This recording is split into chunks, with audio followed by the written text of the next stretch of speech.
I'm gonna walk that way and meet up with Crystal. And then we're heading over there. All right, we're live. Hi, good morning. So it begins. 24 hours straight. Well, 24 hours together. I am really looking forward to this. Looking forward to spending time with you. I started this on early December, when I announced that I was going to run for mayor. And then on January 15th, I started full-time, going everywhere, spending all day knocking on doors and meeting with people. And frankly, it's been the treasure of a lifetime just to do this. I'm one of those people, I hate to call myself a politician, I'm one of those people that just loves getting out and meeting people and working with a crowd and getting into big policy discussions. So for me, this is half of the fun. So we're starting here at Gateway. Let me just give you a quick rundown of how things will go. From here, I'll tell you exactly what we're going to do here because we got something really planned at Gateway. Then we're going off to Radio from Hell, check in with the Three Wise people. Then over to Warm Springs. Have you been there? It is amazing, and the plans for Warm Springs. Then off, Utah had its Gilded Age, as you might know, down South Temple, one of the great mansions, the McEuen Mansion. We're going to go behind the scenes there. Then off on the new Jordan River Parkway, which is so amazing, and all the things you can do there. There's some talk that may eventually end up in Logan, off to the Haunted Old Tower Theater, then talk about a really serious issue, which is daycare. If you're making minimum wage and you're a single mom or dad, how can you pay for daycare? I mean, the cheapest I could find was $783. And I know a lot of people are more daycare and what I can do about that and what we can do together. Then over to the 9-line bike trail. Then something bad happened to my puppy, and I'm going to go to the Humane Society and maybe get a new puppy. Then a special tour by a groundskeeper of Liberty Park, seeing things the way she sees them. Then to Sapa, not just for food that you'll be invited to, but also to see this giant vision of where things are going from there.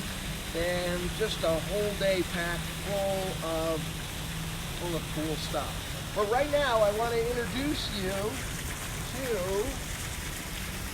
a wonderful woman. She really is the first lady of art in Utah. First lady? Are you the first man? Oh, yeah. This is Crystal Otterstrom-Young. You know her from so many places. What do you? I know officially now you're having a title and all of that stuff with the arts. Although you've been doing it for free for many years. It's true. I'm the executive director of Utah Cultural Alliance. We're the advocacy voice of arts and humanities, meaning I'm basically the lobbyist for the arts and humanities. And you're incredibly successful. Thank you. I mean, we had all of these various parts of the arts all over, and they never kind of went up with one voice and one vision and one army and one squeeze. And what's happened just over the last 2 or 3 years is amazing, and you've been the one that cracked the whip and to smile when necessary and to do everything. Do you love cracking the whip? Well, we've actually been around for 40 years, but it's been a small organization, and it has been really the last 5 that we've grown a lot. We've unified the cultural sector. We've made strong ass in the legislature. The legislature's very supportive. We're very grateful for their support. You won't believe this, since your days in the legislature when you were our cultural caucus co-chair, we now have all but one member of the legislature in that cultural caucus. Who is it? Mark Strong. Really? Hey, Mark Strong. So you're going to be the co-host for the next 3 hours. We have so many packed things, but we started with a purpose here at Gateway. Why? Immersive art experiences is really where the sector is going right now. You might know of Meow Wolf in New Mexico, Color Factory in New York. We have that version of that right here in Utah. We've got 2 immersive art experiences here at the Gateway, Love Letters and Dreamscapes. Dreamscapes is a project of Utah Arts Alliance. People confuse us a lot, but they're a different organization, amazing organization. And then John Connors and his wife are the brainchildren behind Love Letters. So I'm really excited to show them to you. We're going to see Love Letters. And when we finish here, Radio from Hell, and then off to Warm Springs. Have you been to Warm Springs? Yeah, they're a member of Utah Cultural Alliance. They're just astonishing. Yeah, it is. All right, let's go over and see some Love Letters. Hey, and on the way, Kelvin here is Joel's husband's co-working space. It's really amazing to see how the Gateway has truly been rejuvenated. Really exciting again. It's coming back to life. There's a bar right there. Look at that. A cocktail bar. I know. It says now open at 7 in the morning. Well, there you go. Okay, that used to be the Starbucks up there. Right? I know. Ben and Jerry's. Oh, Ben and Jerry's. That was the Starbucks. Yeah. And now, you know what? The walking around, it is coming back to life. There's a stage. Yeah, it's amazing. Stuff going on here. Yeah. And you know what I like? Clearly, the management here has decided we're really going to bring the arts into what we're doing here. They have been so supportive from giving extremely low-cost rent to artists. Not only are there these immersive art experiences, but farther down the block is Salt and Honey, which is all Utah artisans and DIY. They've hosted festivals here. The Illuminate Light Festival is here, and they've really done a great job. When we walk down to Dreamscapes, we'll see a bunch of murals as well that they've John! This is big. Isn't this huge? Yeah. Where is he? John!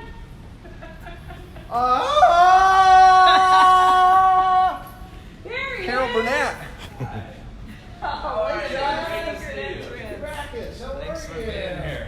You know, Hi, Crystal. Thanks for having us, John. Thanks for coming. Good morning. Good morning. Yeah. Tell us what's going on. So we created this exhibit as a way to encourage people to tell their story. We believe all art is storytelling, and to the extent that everyone has a story, everyone can be an artist. So we created this space as a way to first, you can see us starting books here, help people think about what are the stories that were meaningful to me, what is the story that I want to tell, and then the second half of the exhibit is about finding ways to tell it. So actually getting your hands dirty a little bit with some art and ways to express your story. By the end, we have everyone write a letter or a postcard to someone and send Show it to them. the rainbow books here since we have Jim. Mr. Rainbow, huh? Mr. Rainbow. So, This is like all my right, dream library right here. This room are these real books. That's These not are real Hollywood, books, they're real books. Yeah. So this is our collection of books that we've, almost everything in here is secondhand, upcycled things. You know what this is? This is a Reader's Digest, condensed. Yep. Does it ring a bell for you? Oh yes, I read them in the mail. I mean, this was my life. This is the reading we had. Our family got one thing, and that was Reader's Digest, and it came every month, and then these would come, and I used to gobble through these. They're actually really beautiful books. They always have these beautiful covers on them. You know what I heard? That the lady who started, I don't know if the lady who started it, but she ended up with a fortune of hundreds and hundreds and hundreds of millions of dollars. So whenever they put it out, this was a gift of love because they lost money for their whole lifetime. And so see how it's done by somebody who has more money than sense. Right, yeah, that's how they all and that's a look little and bit feel. about the arts, right? Yeah, I mean, no, for sometimes sure. You're kind of sacrificing profit for the message. Not always. Arts is a all right, business so the too. point behind all the books is You- these people had a story to tell, and every human being, no matter how boring, Correct. they have a story to tell. Yeah, and I mean everyone's story, even though if it looks Yeah, boring on the Harry outset, when you think Potter. hard enough about it, it's not. You know, they're thinking it's boring compared to something else. But when you get into the details, everyone's story is pretty Did you ever interesting. find anybody who's really boring? I mean, you sat next to them on a plane and they started telling the story and you put the headphones on Yes. and they're pulling them out and you're like, no, really, you break the rule of the Love Letter That's show. You right. really are boring. Sometimes it takes a minute to get to the story. Oh, You don't always okay. have that much And time. tell us about you. What are you? What? I'm from Salt Lake City. I'm from Farmington, actually, but I've lived here my whole life. Shakespeare. Those are good ones. I love the Salt Lake art scene. I love the artists here in Salt Lake. I love the opportunity to to share artists. So that's part of the space here is getting, this is a mural from Ann Chen, who's a local artist. We have 2 more murals from her. These books are built, these cabinets are built by a local cabinet company. When we go into the next room, you'll have more local artists. So this is a chance not only for us to kind of tell the story we want to tell, but hire a bunch of local artists that we like and work together in this really collaborative way. So growing up in Farmington, other than spending every day at Lagoon, what was it like, and what was it like in the arts?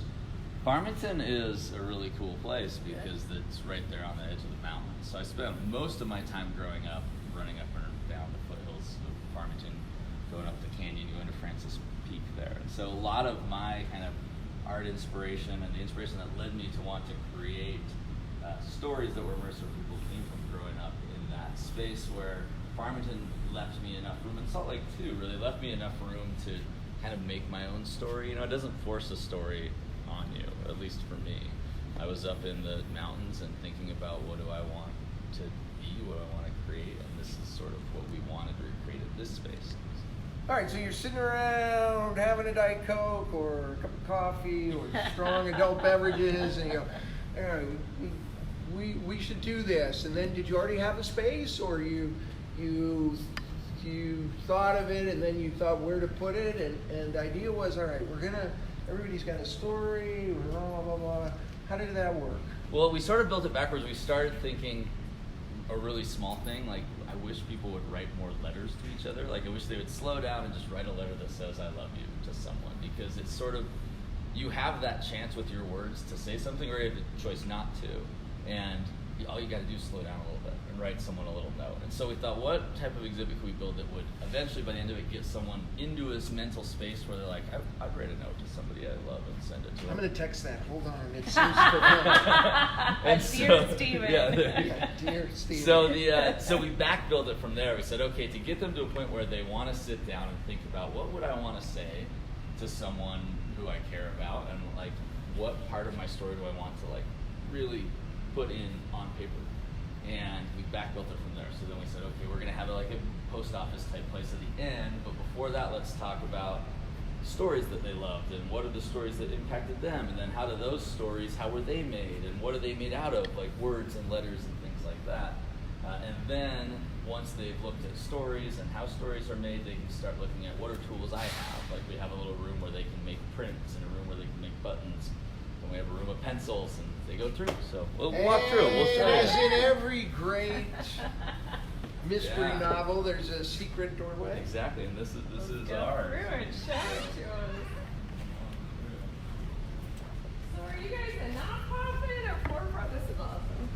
We're a self-funded art enterprise. So I love it. We got these books actually in partnership with the Salt Palace. Us and Dreamscapes both do a lot of landfill diversion upcycle work. stuff. So these are called Salt Palace. It says we're looking for some books.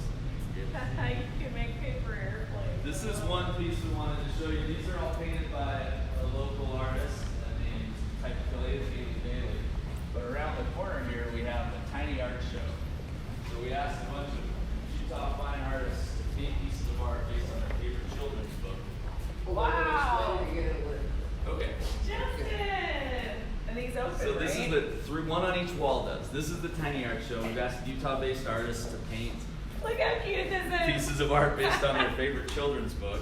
And then one on each wall has a hidden Tiny Art Show behind it. So on this side, you've got, these are little hand-painted 1 inch by 1.5 inch pieces.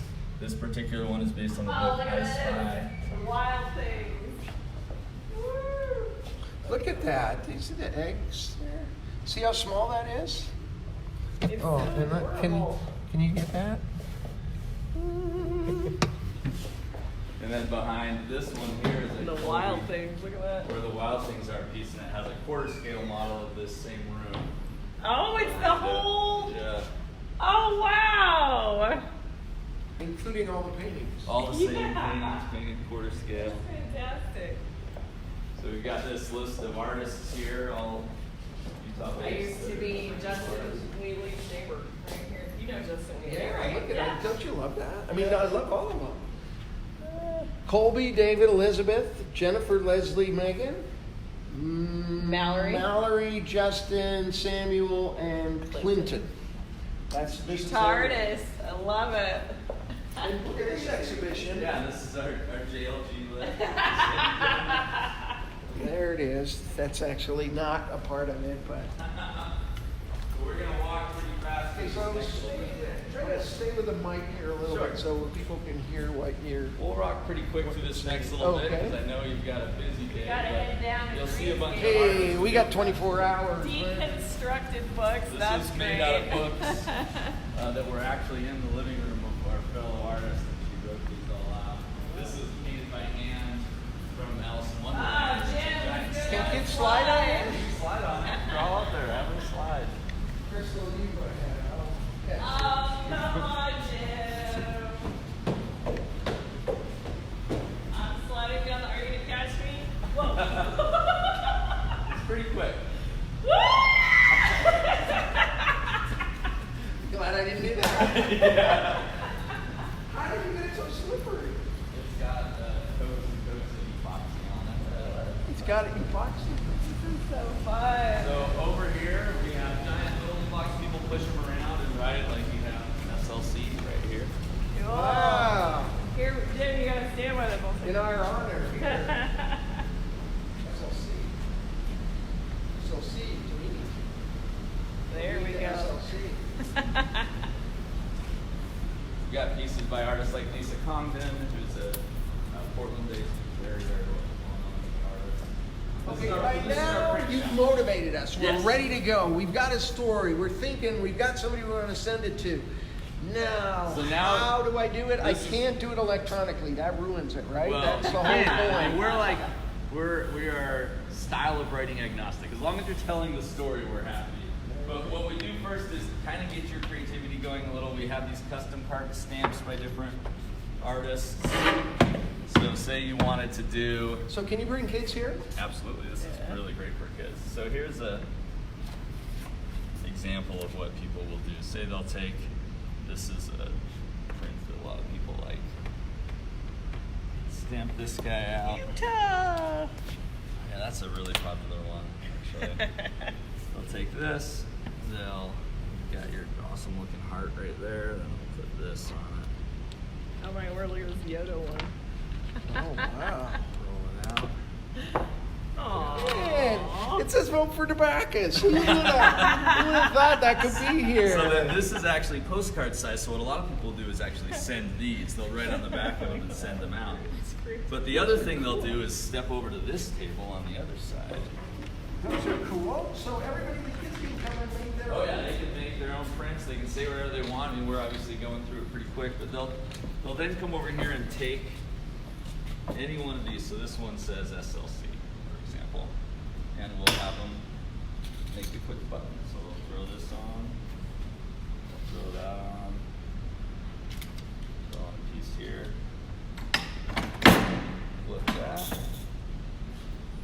All the people Got it from down.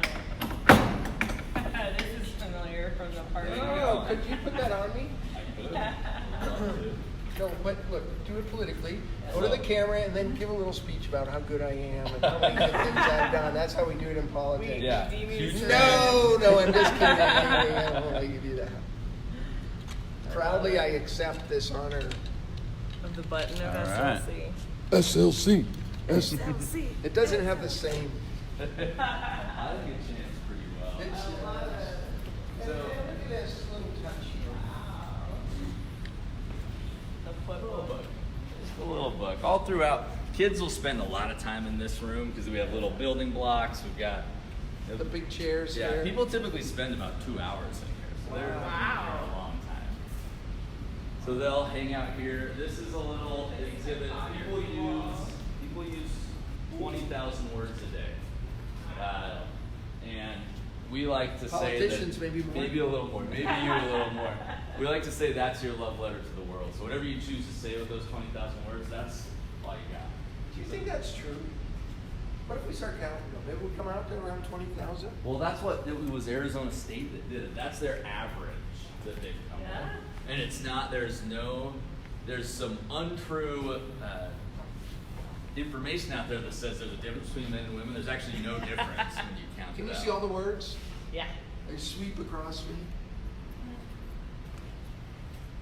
There you go. This is very interesting graphic design. So the idea of this was to make you feel like all these words kind of become me, and I become the words. You see images of yourself on the ground.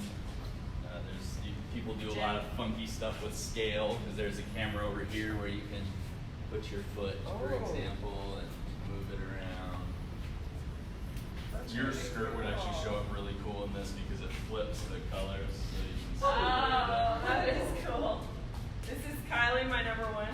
So look at that, that's kind of crazy with little lines. So then we come through here.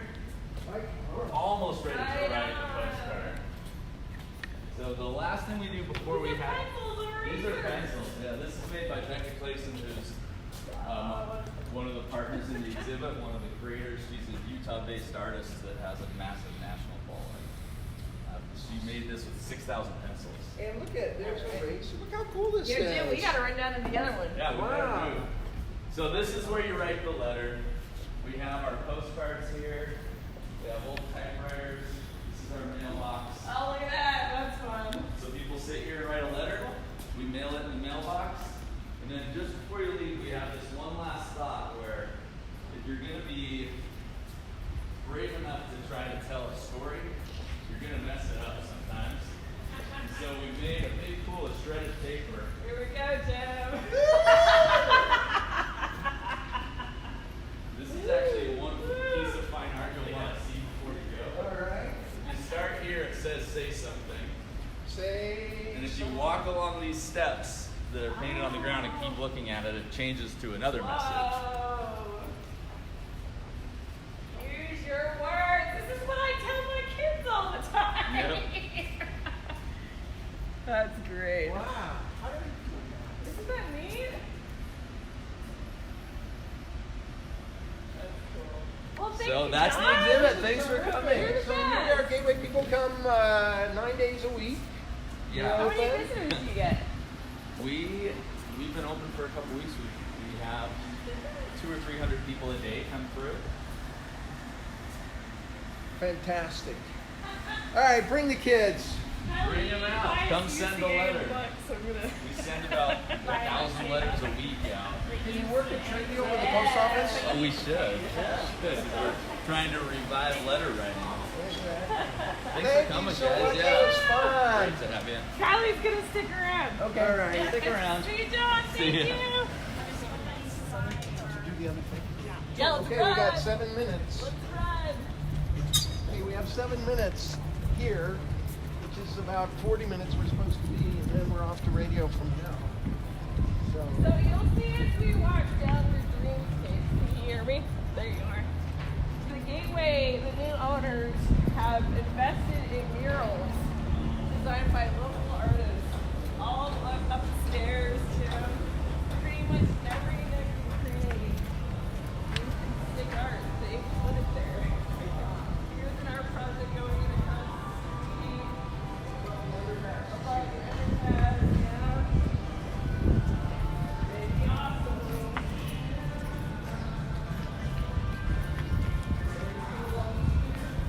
This is a real story of what investment in depressed areas of the city can become. Now we've got this great office space where Dick's Sporting Goods was. Buildings can be repurposed and reused. We're gonna do stuff like this when you're bigger, right? That's a big high-tech company. Yeah, I know. This mixed use, this is wonderful. Yeah, it's really great. I mean, what we really like to say about the arts is as much a business as it is entertainment, right? And then the humanities, art shop project. There's a art in Knee you. lingerie. Get in there. I don't think it's open yet. It's closed. Okay, we got 4 minutes, We're Crystal. almost there. So 4 minutes, Sarah, inside this place, and then we gotta go. So I'll give you an intro to Dreamscapes. So Dreamscapes was here first. It's a project of Utah Arts Alliance. They serve artists. They have low-cost rent and studio space for artists in various spaces. They have a space a couple blocks this way. They have a gallery, Urban Arts Gallery down here. And then they also have space in South Salt Lake. And Derek was really inspired by Meow Wolf. And so he created Dreamscapes. Here's the jazz mural right here. And 45, Spud Mitchell. They named this bridge after him. There's a whole ceremony and everything. And anyway, guitar slides. So everything, what I love about Dreamscapes is it's so scrappy. Everything in the building is reused, recycled materials. A lot of it comes from conventions that come through here. They've partnered with another organization, Clever Octopus. And hey, you have to be fast, Derek. Yeah. This is Derek Dyer. Hi, everybody. So we have 4 minutes. Okay, let's go into this other room here. Yeah. I've given kind of an intro to Dreamscapes too, just FYI. Okay, great. Yeah, I'm going to go in that second room over there. Woo! This is the octopus's garden. Like words. And this is a playground that kids Yeah. can play with. This is the play on words room. There you go. Here's all the haters for you. Eating your head. So It's the kids, motion activated, this piece. the kids are just having a ball here. Yeah. This is a fun place for kids. I won't make any editorial announcements The about it. octopus's garden under the sea. This is inspired by the Beatles. Show us the ball pit, Derek. The ball pit's back here, but you may lose reception because it's deep in the bowels of this. Okay. We're good? Oh, don't go? Or we're good? Yeah. So Dreamscapes is an immersive art experience. Everything that we have here was created by 95% upcycled or recycled materials. So we pretty much bought no new materials in this project. So it's very unique in that aspect. Over 100 artists were involved with it. And we've had over 30,000 people come through the door since we opened about 3 months ago. So And kids love it. kids love it. Oh yeah, you can't get them. We can go probably a little bit further. If you go too far in here, you might lose He says reception. we'll be fine. Oh, okay. Yeah. It's a combination of physical 3D art as well as a lot of digital art. So this is kind of like Whoa! digital art areas. And so, Look at this. yeah. So Oh, street look at my art. nails. This is terrific. So when are you open? And So we're open Tuesday through Sunday, noon to 9 p.m. Saturday and Sunday, or Friday and Oh, Saturday. here's we stay open another till 10. slide, Tim. this is terrific. And it's right here in Gateway. Yep. And 30,000 visitors. It's incredible. 30,000. We will be back when we can spend more time. I'm sorry we're so in and out. There's a really great wall that says I Heart Art on it, too. I love it. Thank you. Yeah. Derek, you're the best. Thanks. Wow. Oh, look at this pegboard. Yeah, that's our giant light bright. This is new. I love this. Yeah, we're redoing this room right now, but we have these giant light brights in here people can interact with. This is a great piece that people did.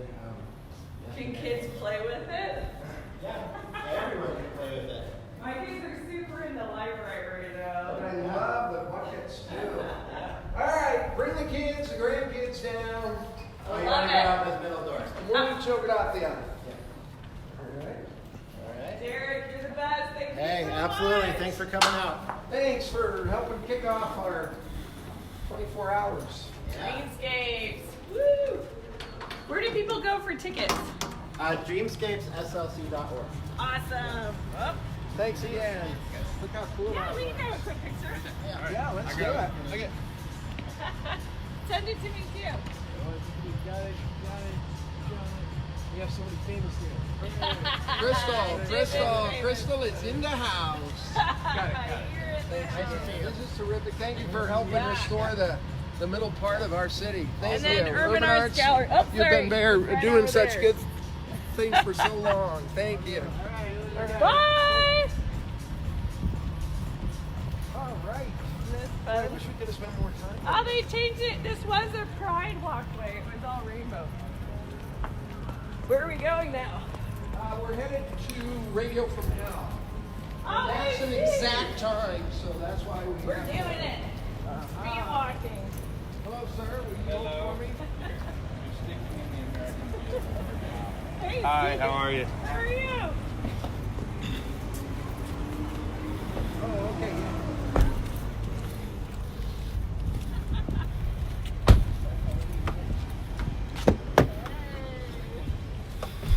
All right. So, how'd it go? I should have brought my water. It was fun.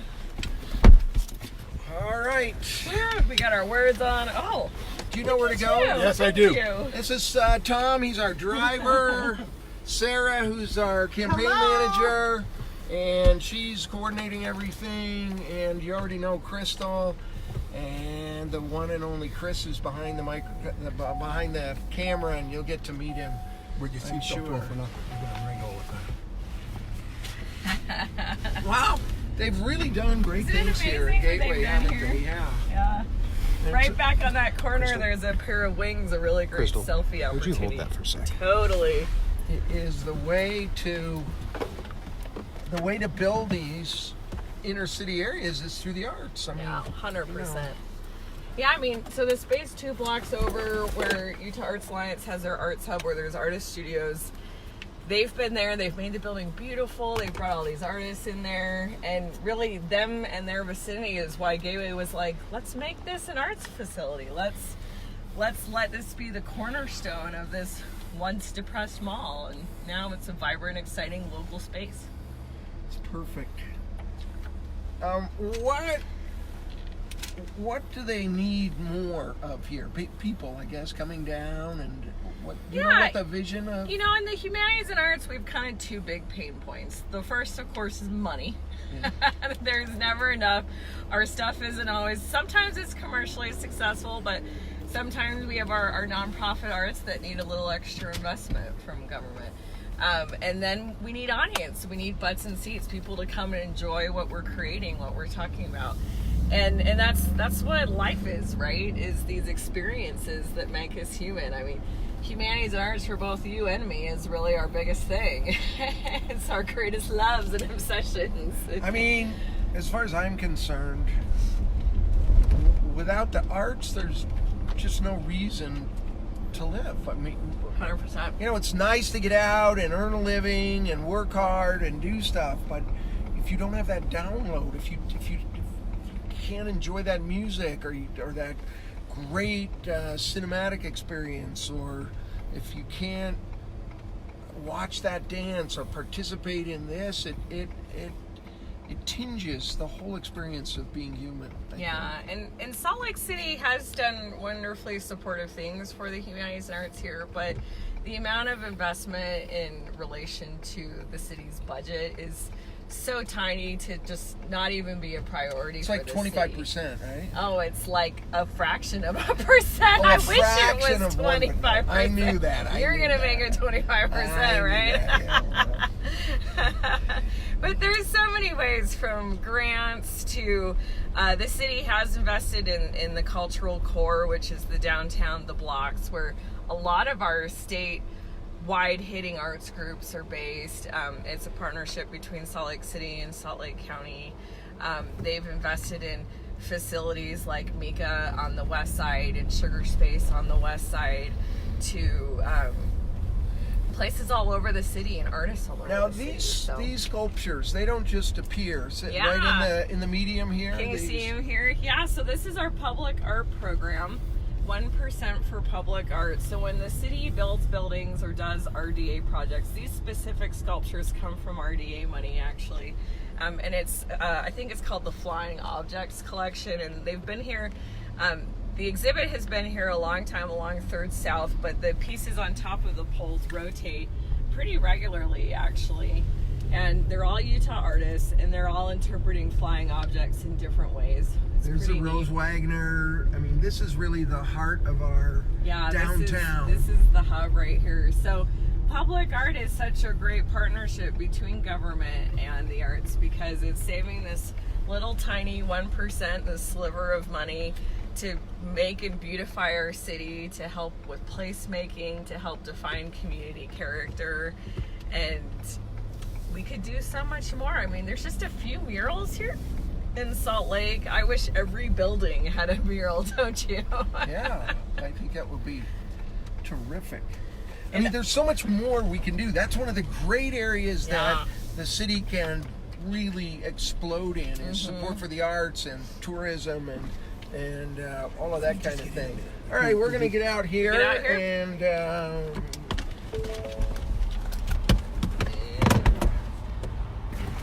look at this. how you doing?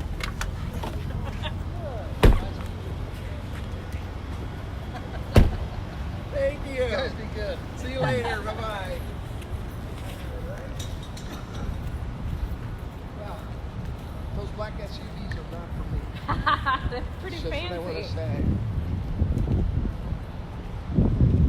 So in this club right here that we'll walk past, Utah Opera did a bunch of mini modern operas here by Utah composers a couple years ago. It was super cool. Man, you guys have important today. We're important, right? Just put that. See you later. Take care. Oh, thanks, Jim. Right. Now, look, really, I love this radio show. I mean, when I do things politically, get people fired up. Whether it's on television or write something for the papers or do something, nobody quite responds like this audience on Radio from Hell. They are. I've been watching it since They college, are- listening. They're just. Can you go up here without losing things? Hey, we're gonna find With out. their stairs. Okay.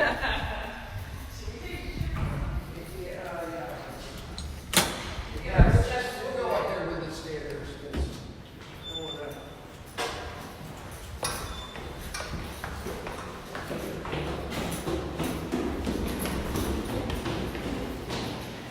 I think that's it. But I'm not sure we can get in because they need a code. Yell really loud. Oh, we're lucky. Is the right place? Yeah, please use phone to gain entrance. Chris, you want to call them? Yeah. Do I push the button?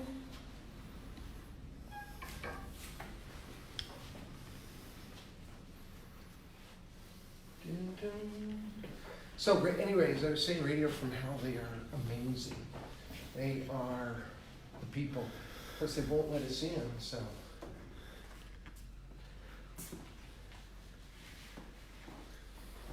There's a guy.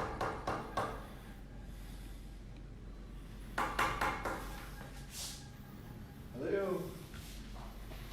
Okay, they saw us. That means we're probably going to get in. Here he comes.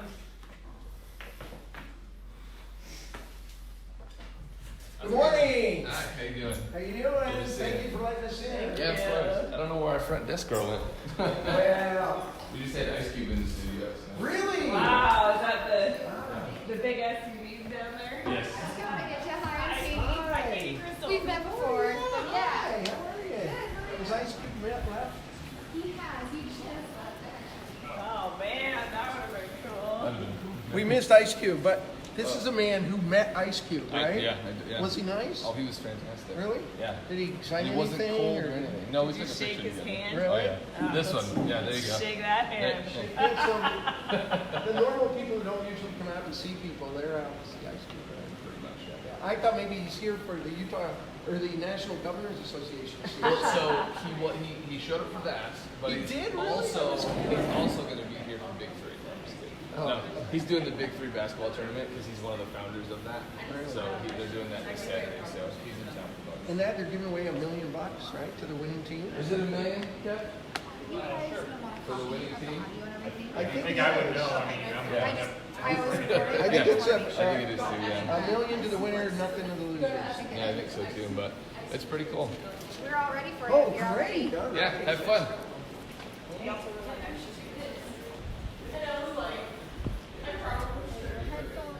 you. The knob's down here in case you need to turn anything up or down. Jim. It's too loud. Thank you for doing this, Bill. Hey, good morning. I love it, you guys. How are you? Okay, this is the real studio. You guys, as I said, I can go on 1,000 places in Utah and talk on the media and do things. Nothing impacts like these people. There's something about them that they just are totally doing stuff. You guys always stuff. do. Did you intentionally coordinate your shirt with your cameraman's hair? Yes. It's almost exactly the same color. Exactly. Well, what can I say? Thank you. Thank you. Thank you, Edward. So, yeah, Ice Cube Cube stood right there. right here. Huh? Yeah. Wow, it's a little drip. He's a pretty impressive guy. Really. Yeah, he was. He's here for the National Governors Conference, right? Sure. He's thinking of running. We couldn't do any worse. I think it'd be interesting. It'd be good if he ran for the governor. I'd vote for him. Governor Iced Tea. Yeah. Cube. Ice Cube. Oh my gosh. We've got I'm a Governor Ice classical Tea. musician. It's So an easy mistake. give me. Well, right now we have Governor Weak Tea. Hello, sir. Hi, how are you? Good to see you. Hi. It's great to see you guys in person. So I saw you at the spa thing for my nephew, but you were busy, so I didn't talk to you. But That's not your nephew who won? yeah, That's the greatest thing ever to happen to a high school kid in Utah, as far as I'm concerned. he's in New York right now, meeting with Warner Brothers, and he's auditioning for The Outsiders. They're doing a Broadway show of The Outsiders. He's That punk 80s movie with all those Yeah. kids in it? Yeah. So what we're talking about is SPA, the Salt Lake High School for the Performing Arts, is a magnificent, unbelievable school, and My nephew Ethan Kelso won.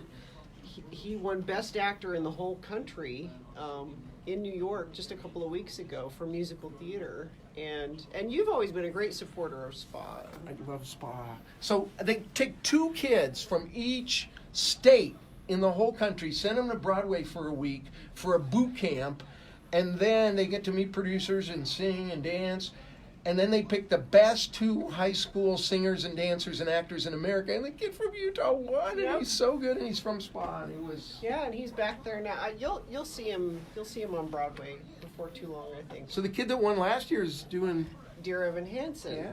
Yeah. And the girl that won is doing Mean Girls. Oh my So it's pretty exciting. But it was nice to see you there. Nice to see you. I won Best Actor at Weber State Theater Department when I went there twice. I won Best Actor of the Year twice at Weber State back when it was Weber State College. But that's a big deal. 'Cause they're known for their theater They're a great department theater down there. program. Yeah. They were when Especially I was there. musical It was theater. really good theater program. Brilliant The theater creme program. de la creme. Are you listening, Salt Lake Acting Company? Talent, right here. I worked with them once. I'm gonna do. I'm gonna do what you did. I'm gonna do Rocky Horror. This company up in Ogden, and you did the narrator. The guy. no-neck narrator. Yeah, that's what I'm gonna do that. Awesome. I just love doing that. Is that Ogden Musical Theater or Dish Company? It's the one at Ziegfeld. Ziegfeld Theater? Yeah, Sweet. whichever. Ziegfeld Theater Company. Yeah. Third yeah, great. So they just, I'm gonna go up and work for some of the auditions. Thank you. They're Utah Golf ones, remember? So you guys, look, this team here has been together for longer than anybody in radio. 52 years. 52 years. You do agree with that? I mean, and they like each other. They get along. I mean, it's really rare that happens. in this kind of business. That's because we don't do anything together outside of this. It's the only time you see each other. We love Utah almost as much as you do. Oh. I don't actually love Utah anymore. I just love Salt Lake City, so I used to love Utah, but no more.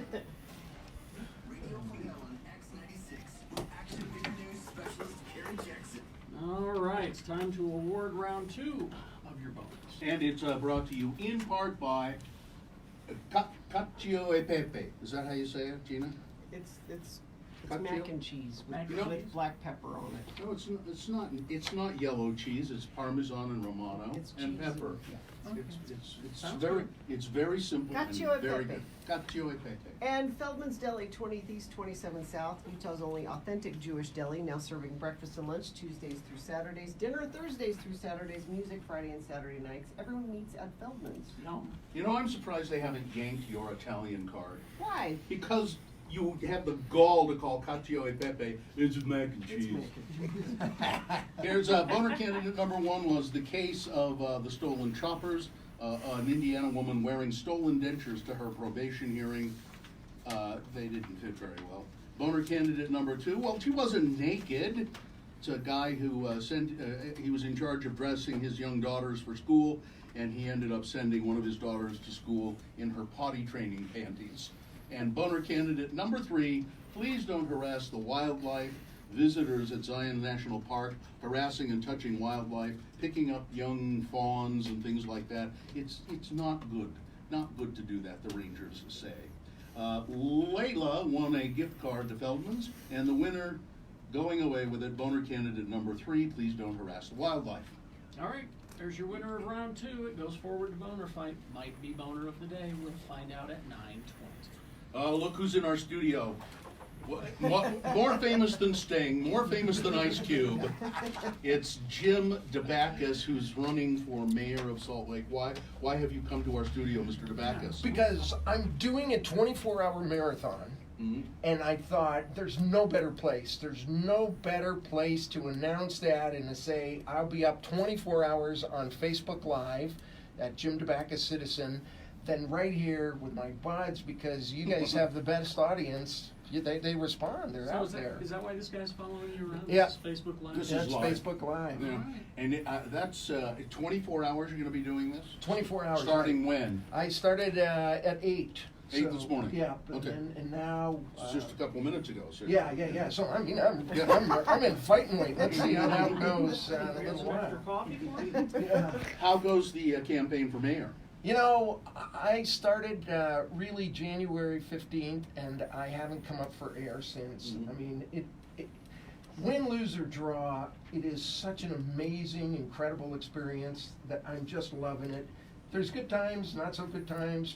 Try calling your friends, and they won't answer the phone because they think you're going to ask them for money. And you are. And I am. But I got to tell you this. So I'm at a door yesterday, 9th and 9th area, and this senior citizen answers, and she says she's smoking, and she's. I said, "Hi, I'm Jim Backus. I'm running for mayor," and she's.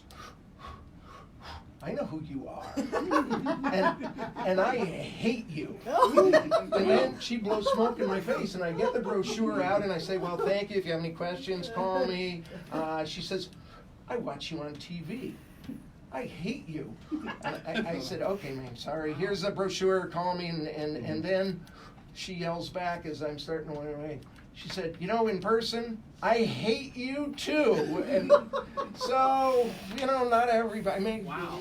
You don't make friends wherever you go. It's where just most places. But you know, what are you finding knocking on doors and talking? Yeah. Other than that, what are you hearing? Almost everybody is nice. I mean, some people will honestly say, "Look, I really can. I got it. I got this. I got that." But if somebody's home, I haven't really bumped into other people that are like that one lady. And I just started laughing and cracked up because she was so obviously kind of sincere and annoyed, and I was ruining her day. You know, I have had the opportunity now to interview, except for Aaron Mendenhall, who I'm talking to today, interview the 6 main candidates. Sorry, Rainier. Sorry, Mr. Goldberger, but the main candidates that are running for mayor.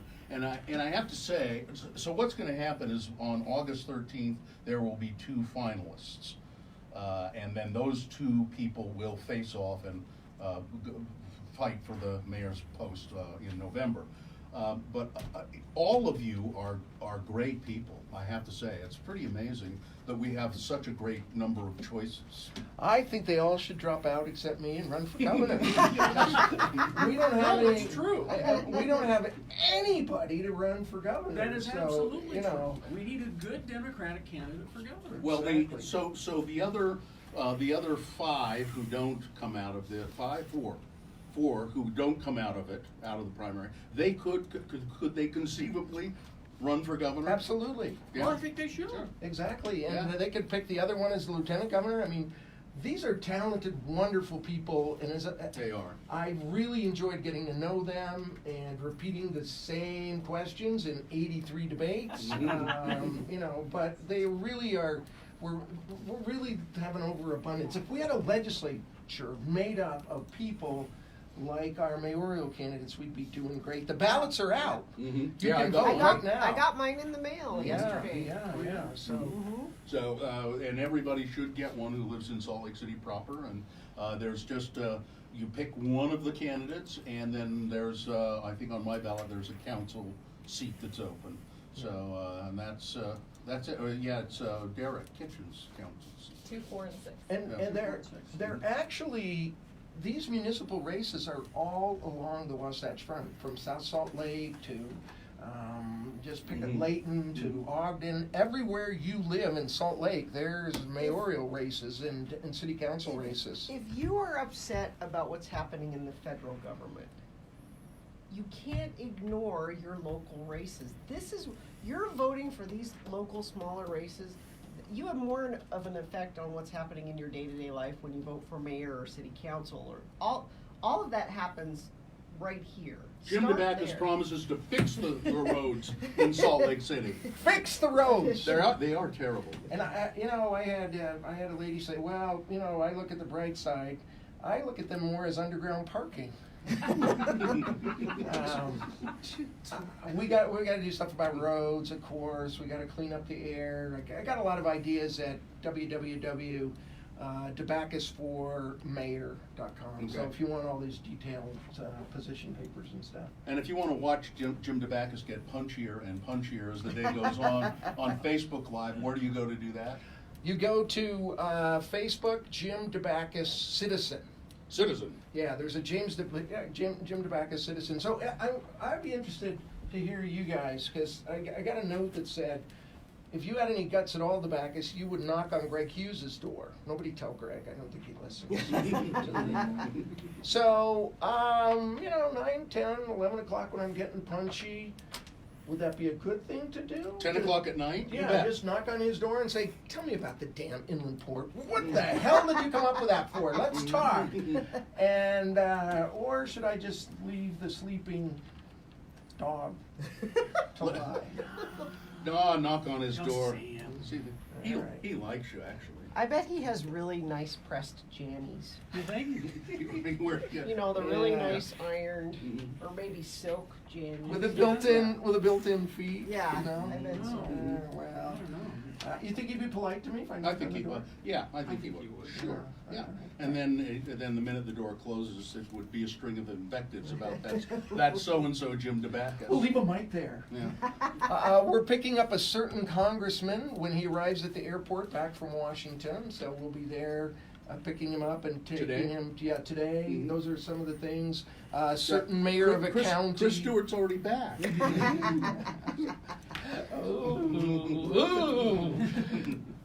Ben McAdams. Yeah. Well, good luck, Jim. All right, it's going to be fun. Thank you guys so much. Now, we have to say to the rest of the mayoral candidates, Sure. if they'd like to be on the show, it's just a matter of getting a hold of us. Sure. We'll do it. Yeah. Okay?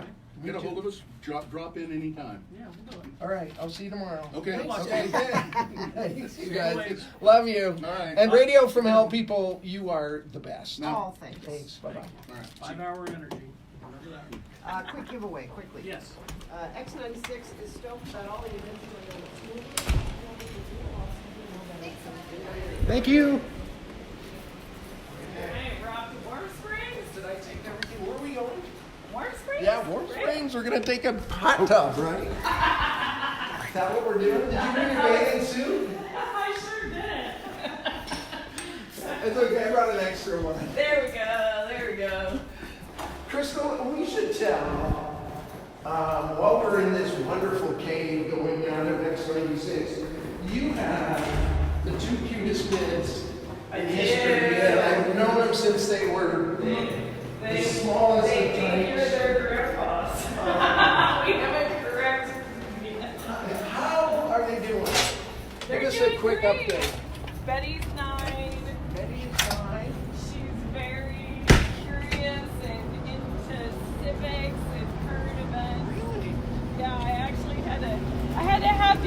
abortion conversation with my daughter the other day, thanks to my mom, who told her Democrats still babies. So we had a little conversation about that. But she took it really well, and she's now open now. I just want to say, we'll get to the ketchup with Edward. So the reason those two big limos were out here is Ice Cube was here. He's big, as you probably know. Did you know that? You know him. I've heard of him. I know. We missed him by that much. And anyway, that's where we are. Okay, we're going off to Warm Hot Springs.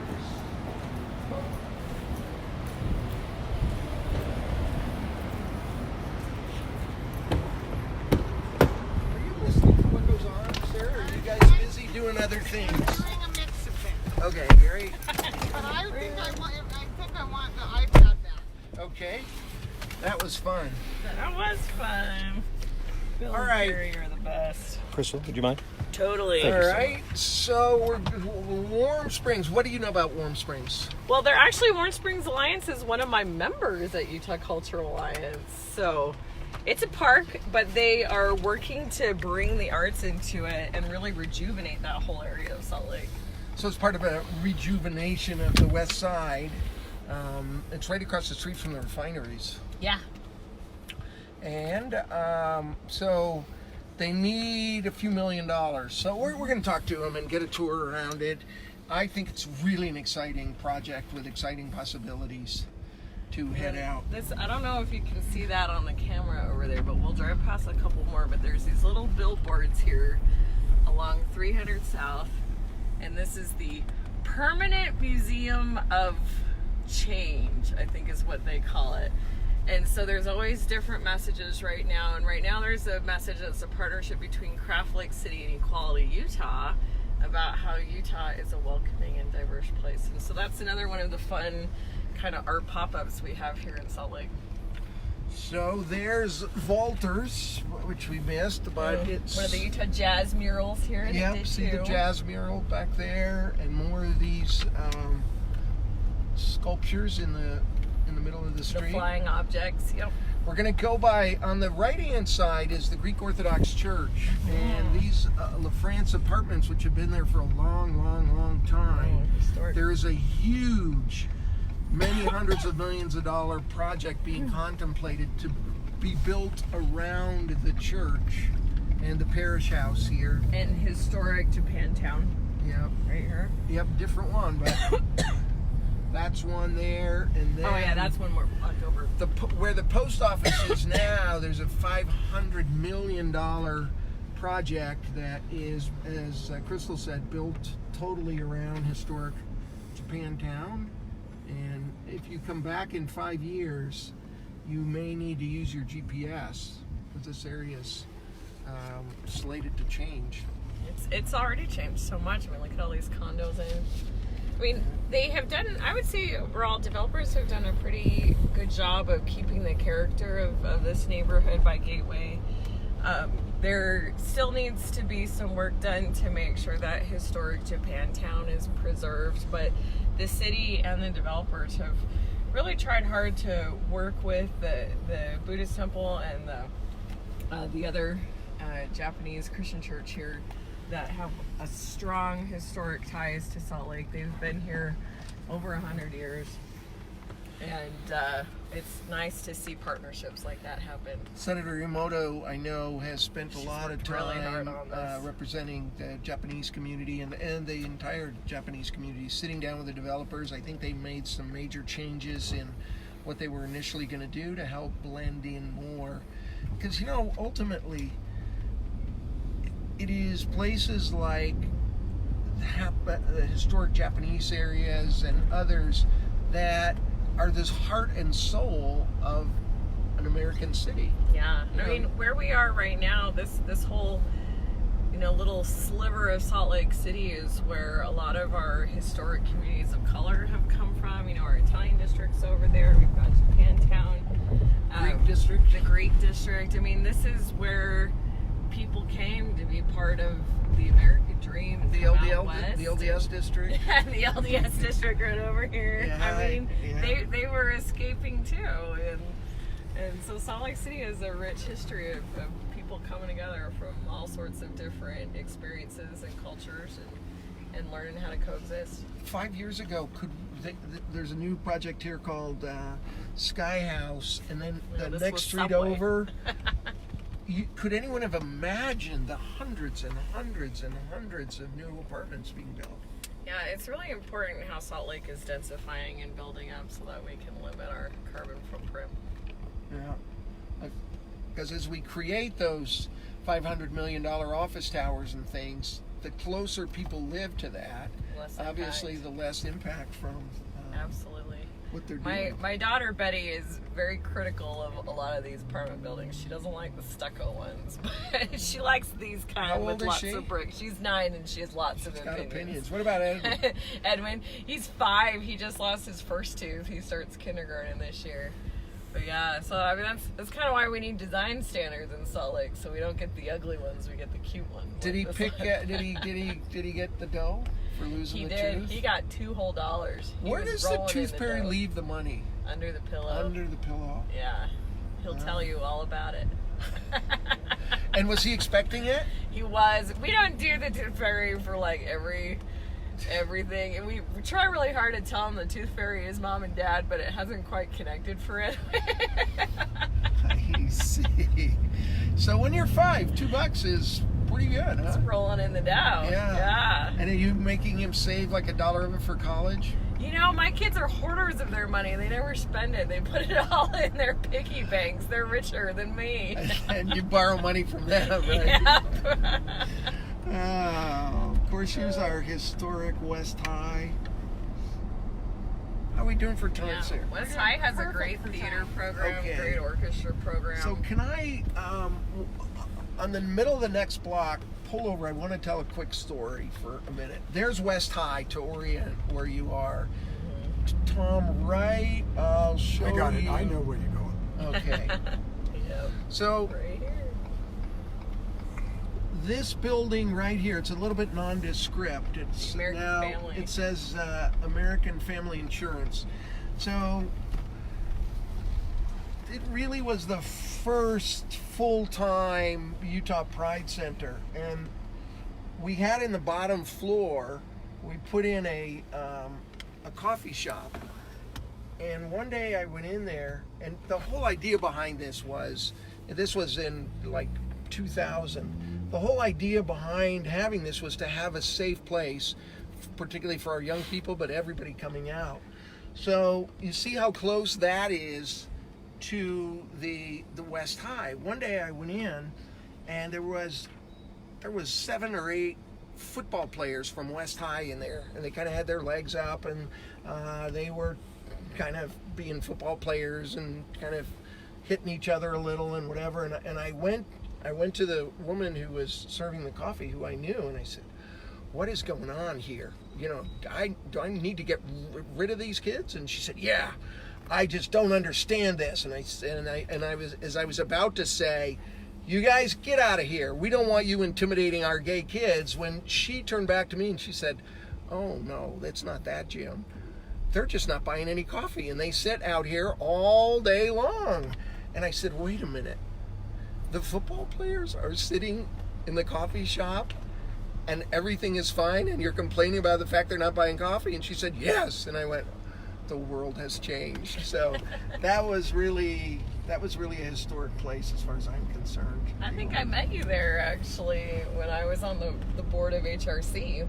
And they used to do the chili cook-offs, the different gay equality orgs, and I think I met you there a million years ago. We were children back then. Yeah. Yep.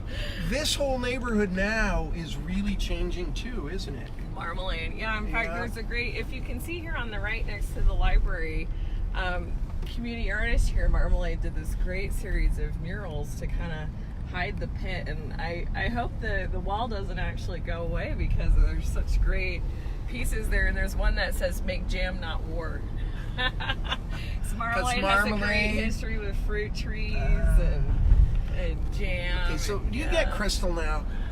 She sees things through one lens. So she's looking at that brand new, beautiful, wonderful library, but She sees the beautiful mural behind it, and you know. Well, I love the library too. Libraries, humanities, they're my members too. But that is true. I'm only thinking about humanities and arts all the time. I'm only thinking of you.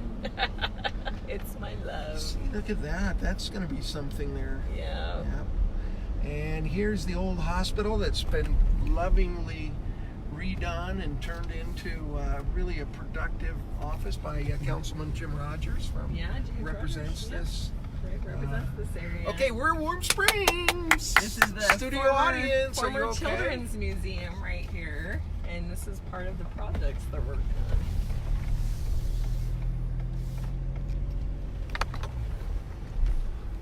All right.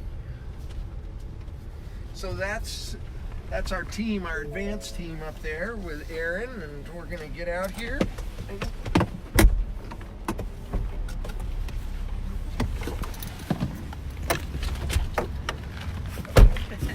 Got it.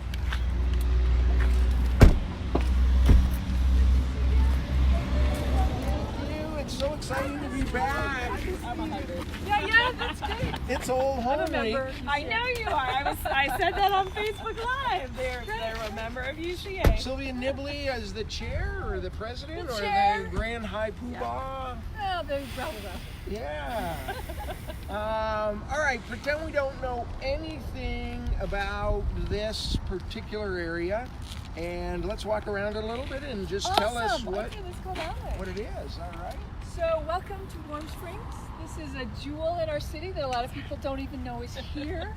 Except that when we get around here, you might recognize it as the old Children's Museum. Yep. A lot of people are like, oh, wait, I've been here.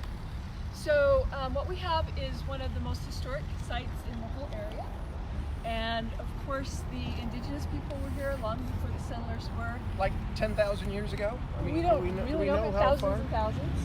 Yeah, so this was a place where all of the local tribes came and wintered. And there's a hot spring just up here, so hopefully we'll So get that's back the up big there. draw. That's the big draw. There's water. There's hot water coming up out of the ground right here. So Right in Salt from Lake. there over, there's a park. Yes. I mean, a traditional kind of park. Yeah, we People have are the there with lawn their right here. dogs and- People walk their dogs. There's one right there. You can see that it's not really well used. There's not a lot of people here ever. This was a big event, but these are actually some of the original trees that the settlers planted. There's some mulberries that are bearing fruit right now, and some locusts up there. Those are over 100 years old. So the pioneers arrived in 1845. 47. They said 45. 47. Sorry.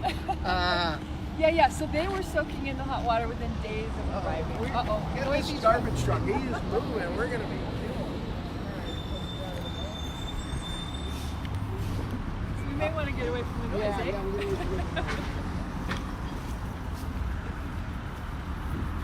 So the pioneers, after people here, maybe 10,000 years, we don't know. Yeah, a long But time. it's because of what we're going to see later. Absolutely. Yeah. So whenever there's hot water and we have winter, that's what we do. We get around the hot water. How long did it take the Special Latter-day Saint pioneers to arrive to this particular spot? I'll wait for this truck.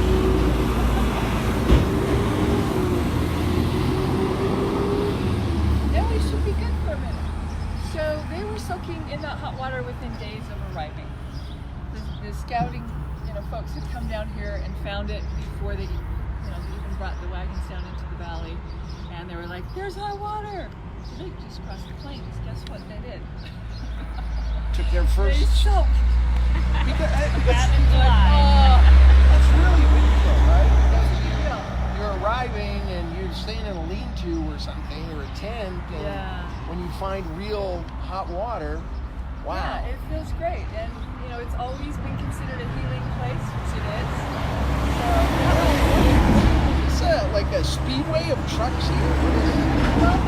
Shortcut to I-15. I mean, this we'll is... keep walking. Yeah, look at that. Slow down. Yeah, do something about that. I don't like that. All right, Go through the jungle and get some snakes.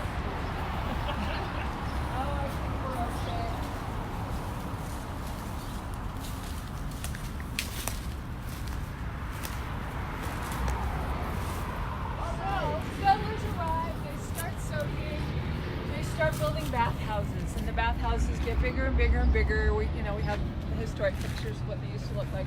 This one was built in 1921, opened in 22, and this is an amazing example of some cutting-edge architecture at the time. You want to come up here, and so the background is the building and not the freeway.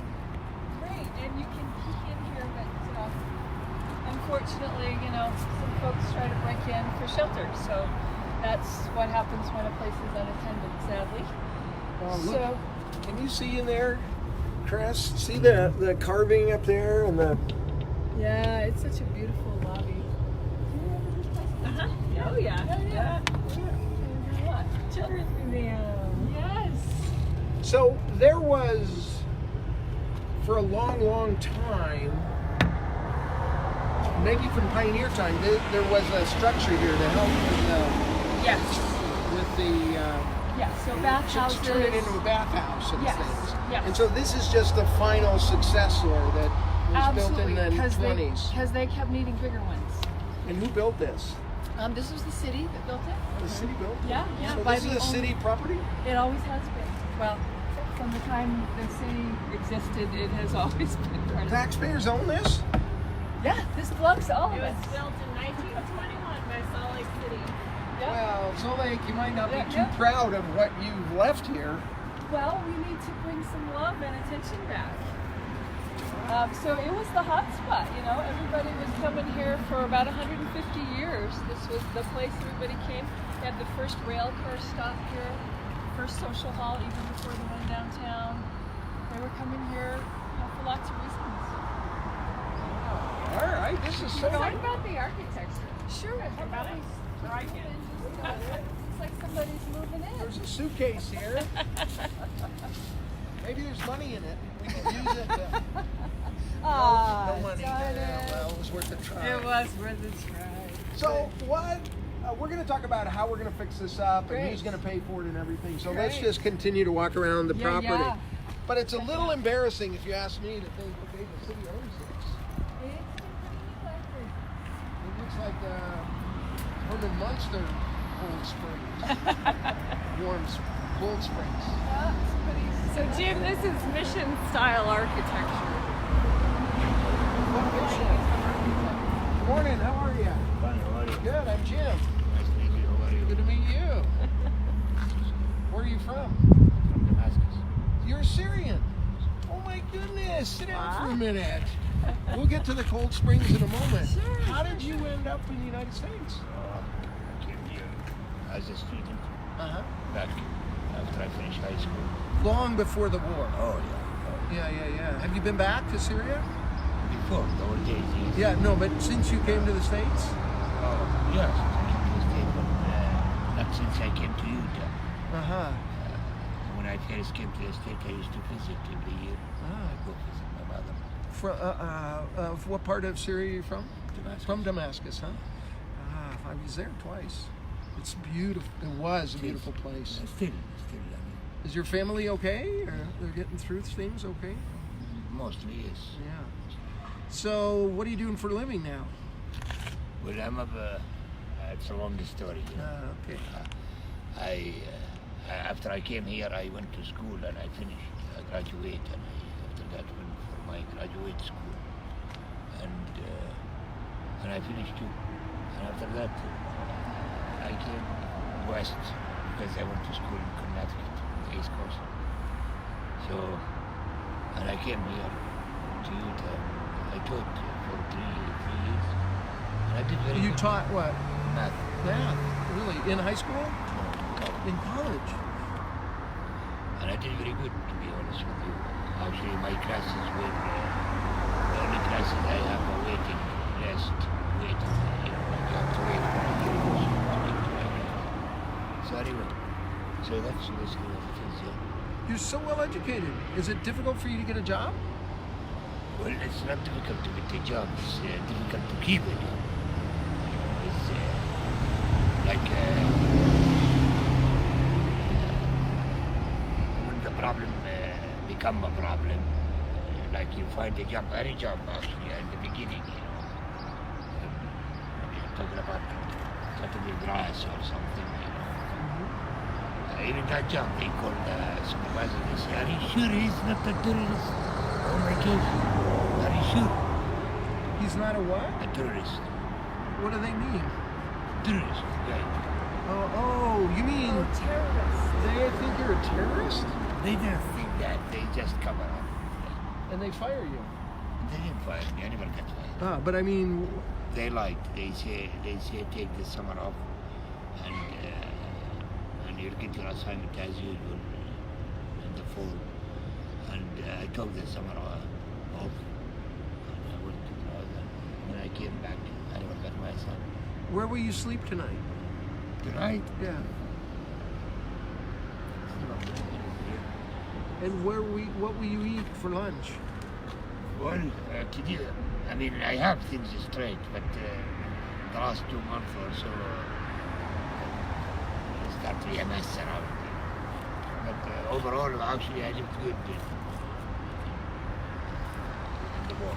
You could call it a war. What's the what could I do to help you? That would be a help. Oh, well, I mean, it's a good question. I need to begin here, but one help I think it's helpful to everybody is they stop living in a state of denial. Have a sign. Stop. Understanding important. Give me my right. As simple as that. Give me my right. We have no problem. You still continue to live in a state of denial and oh my gosh, Alice, Macaroni, and play this game. We're gonna win.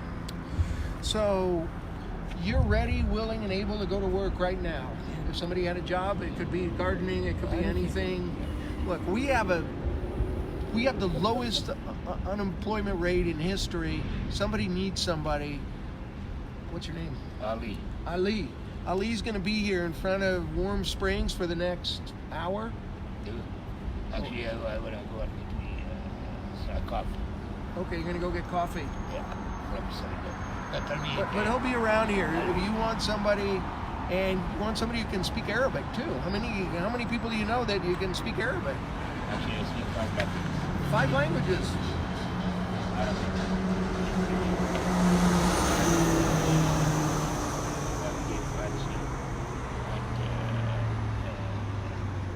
Spanish. I speak 5 languages too. Yeah. English, Australian, a little bit of British, Irish. Look, my man, I hope somebody comes by, and if not, maybe I'm going to come by. You just seem like a kind of person that. Thank you. I mean, I'm a good person, but if I'm not a good person, I would not fight you for 14 years, and I do not have decent grass. So, no. Brother, between here, actually, because you aggregate me, sure. Next hour, between here and downtown, this. All right. Right here. Yeah, at the right side. I walk back and forth there. I need to go to the library. All right. Thank you. It's good to meet you. You are famous man. You are the guy making the money. I make the commercials. Good luck to you. Okay. And I don't have $1,000. You know what I would like to do? I'd like to get together and speak to you. How long have you been without a regular home? Since 2009. Okay, so I think I could use a lot of input from you. Sometimes you're the people left away from the table as we talk about solving your problems, and guess who's not there? And you could do it in 5 languages. Yes. I mean, actually, me personally, to be honest with you, if you ask me as a professional, what should we do with this? In my opinion, I will solve the problem. Because there is no problem. They created a problem. And a guy lied because he lied. And after that, he got stuck in his lie. And he withdrew, I would say, very much in the entity. I have to do something with my life and do this. The best thing I would say is justice. Any society or any group of people, when they have justice, they have... It's a pleasure.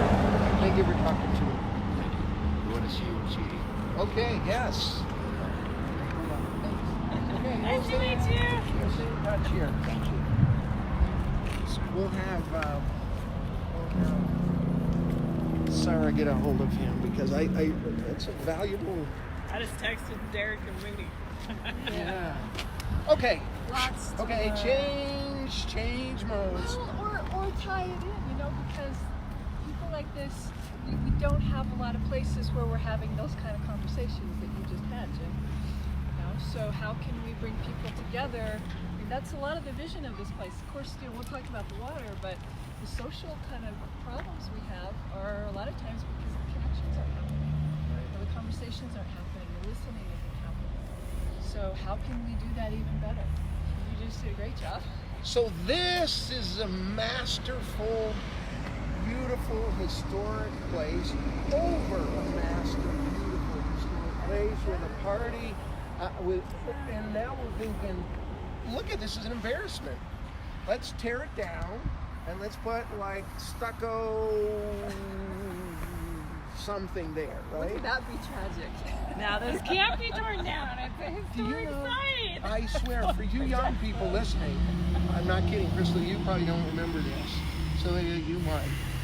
They came this close to tearing down the city-county building. Honest. Yeah, it took a lot of the fighting politicians wanted to do it, and they put it on as a vote to the people, and guess who said, are you out of your mind? And otherwise we would have some ugly. What's on 21st South would be, yeah, but they have good art in the county building. And that's they do. They have the biggest collection of Utah art at that building. I love that. So okay. That's what's happened here. So the community is coming together around this place and saying, we care about this. This is history. This is part of the fabric of our city. This is the soul. And these kinds of places are what really make the city what it is. So let's bring it back. Let's use this amazing space. I mean, that's a big building. We can do a lot of things in there, right? So beautiful. Yeah. So what let's are get some of the visions you have for the use of the building, Sylvia? Well, it's not even so much about what I'm seeing as what the community wants. So we've been getting input for a couple of years now and having conversations with thousands of folks. And anybody's literally thousands, right? I mean, you sent out those mailers and questionnaires and yeah. So we've got a survey on the website. We'd love to hear from any of you. Like, what do you want to see here? Let's dream as a community, right? So there's a survey at warmspringsalliance.org, and you know, of course, the water is a key feature. But then, you know, what else do we need? We have places where we live. We have places where we work. We don't really have a lot of places where we come together on a regular basis, and that's part of what's not working in this culture right now. So. Yeah, I mean, clearly we want to soak together. When we do that... Let it go. Let it go. Let it go. Oh, get out that bar. Okay. I get to throw things at Jim. Oh, here's another one. Okay, so... Yeah. So... Oh, we're going to come up to sprinklers here. Let's go for it. Fun and exciting. What about the camera? Can you protect it? We're going to get We'll try. We'll be able to go around. So, like, when we come together and soak, it's a healing experience. It equalizes us. We're all in the water together. We're human family. That's a good thing, right? So we're coming up to the place where the hot water comes up out of the ground. And then we're coming to the place where it comes... and the cold water comes up. So, way back in the mountains, in this fire. Are we going to get south? Oh, I'm going to whip out. I'm going to go. You go for it. Oh, no! I got to live with that for 24 hours. Crystal, what did you make me make that bad decision for?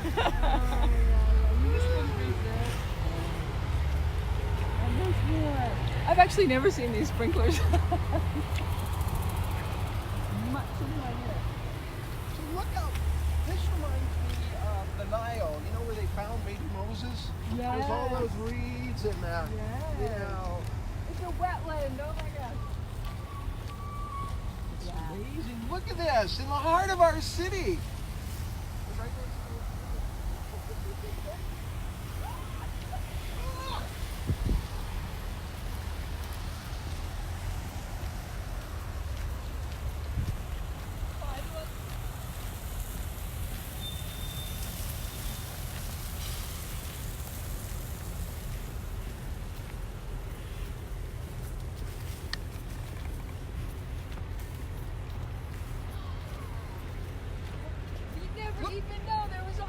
here, would you?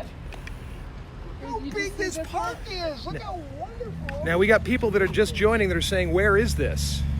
Where is this? It's 840 North, 300 West. 840 North. Come on over. There's a refinery over there. Is it this one or the next one? It's hard to see the water Oh, there. There is okay. some water that comes up out of the ground there. You'll notice the sign that says no bathing, right? There is hot water.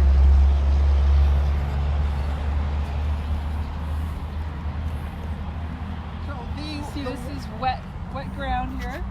The water comes from the mountains in the east, and it goes down in the middle of the earth, kind of. Go ahead and explain the geology. So runoff goes deep into the earth. It's warm down there, apparently. You can smell the sulfur. There we go. And so then the heat and the pressure of that makes the water come up through the cracks, and that's how we get hot springs. So this one, as you'll see, there's a lot of hot water coming out of the ground there, like it's been doing for thousands of years, probably millions. And when the pioneers were here, just to pick a time out in history, it wasn't small like this. I mean, there's a lot more water than what we're going to see.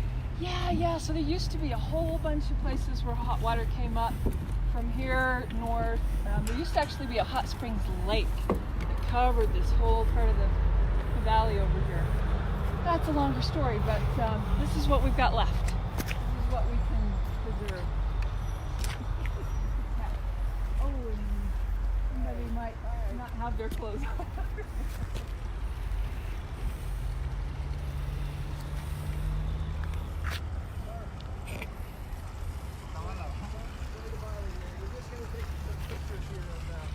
Of the spring, so let's come down and try to avoid the gentleman here. Okay, tell us what we're seeing here. So what you're seeing here is hot mineral water just coming up out of the ground. It comes up at about 108 degrees and a few hundred gallons a minute. And we would like to bring this into real pools again and have people come in and soak. It doesn't look like there's all that much water, but that's because it's draining away. So there's more than it looks like. But it's a lot, right? It's plenty. Yeah, you put it in pools, it won't smell like sulfur, right? The sulfur smell actually is really good for us. Part of it? It's part of it. Refinery. Oh no. No, there's sulfur. So in Japan, they associate that smell with good health. It's like, oh, this is great for us. In America, we're like, ew, it smells like eggs or whatever. But you get that on your skin. It's really good for your skin. Even in Japan, they take the sulfur out of the water as powder and sell it, so you can take it home to put it in your bathtub. But yeah, with the open air, you get used to it. And with some filters, the smell goes down too. Most hot springs you go to have some sulfur in them. You guys ever been to hot springs? Yeah. Which ones do you go to? I've been to Gellert. Bear Lake. In Budapest. There's a hot spring there? There is. I didn't know that. Yeah, little camping site. Oh. Yeah. Oh my goodness. Lava is one that a lot of people go to. And of course Crystal Hot Springs, but that's a bit of a drive. Not everybody can do that. That's one to go to since it's my name, right, Jim? Yeah. So beautiful all this building should be. So you have a plan though. So you're not just like coming to the city or the county or the state and saying, well, give us money. You've got a plan to fix up the building, to turn this into a great social place and do it without costing the taxpayers. Yep. Okay, give us the pitch. So, here we have this jewel. This is a grassroots movement. So there's a lot of people that want this to happen. And again, we want everybody's input. But as we've been getting a lot of input, what we know is people want the hot springs back. They want places to gather. They want community spa. So there's a lot of wonderful things we can do.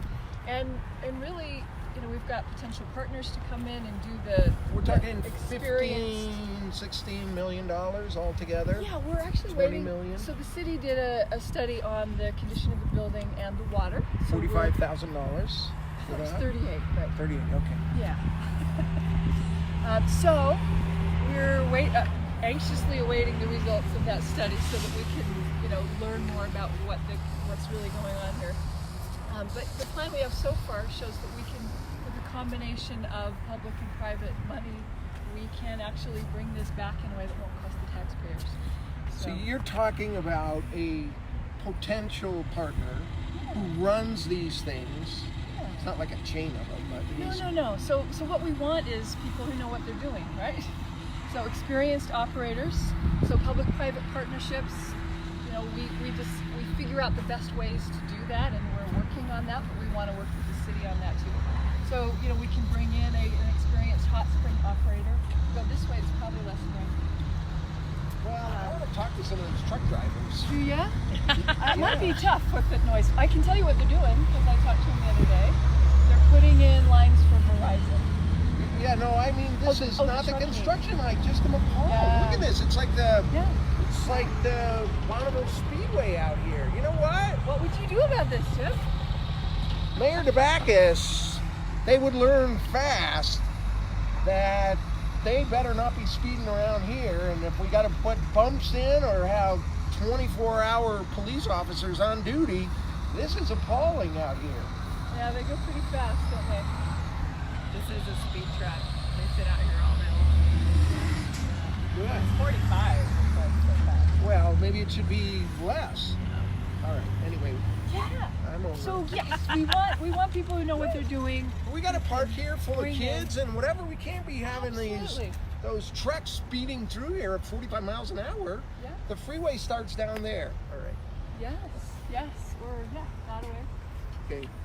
I got it out of mind. Look how beautiful all this is. You need a soapbox? We'll give you one. Yeah, and now we're in the Okay, so your plan is we would actually, this partner or a partner or multiple partners would put up most of the dough. Yeah, a good portion of it. We'd also do some philanthropy, and we get historic tax credits on a project like this because we're preserving an important.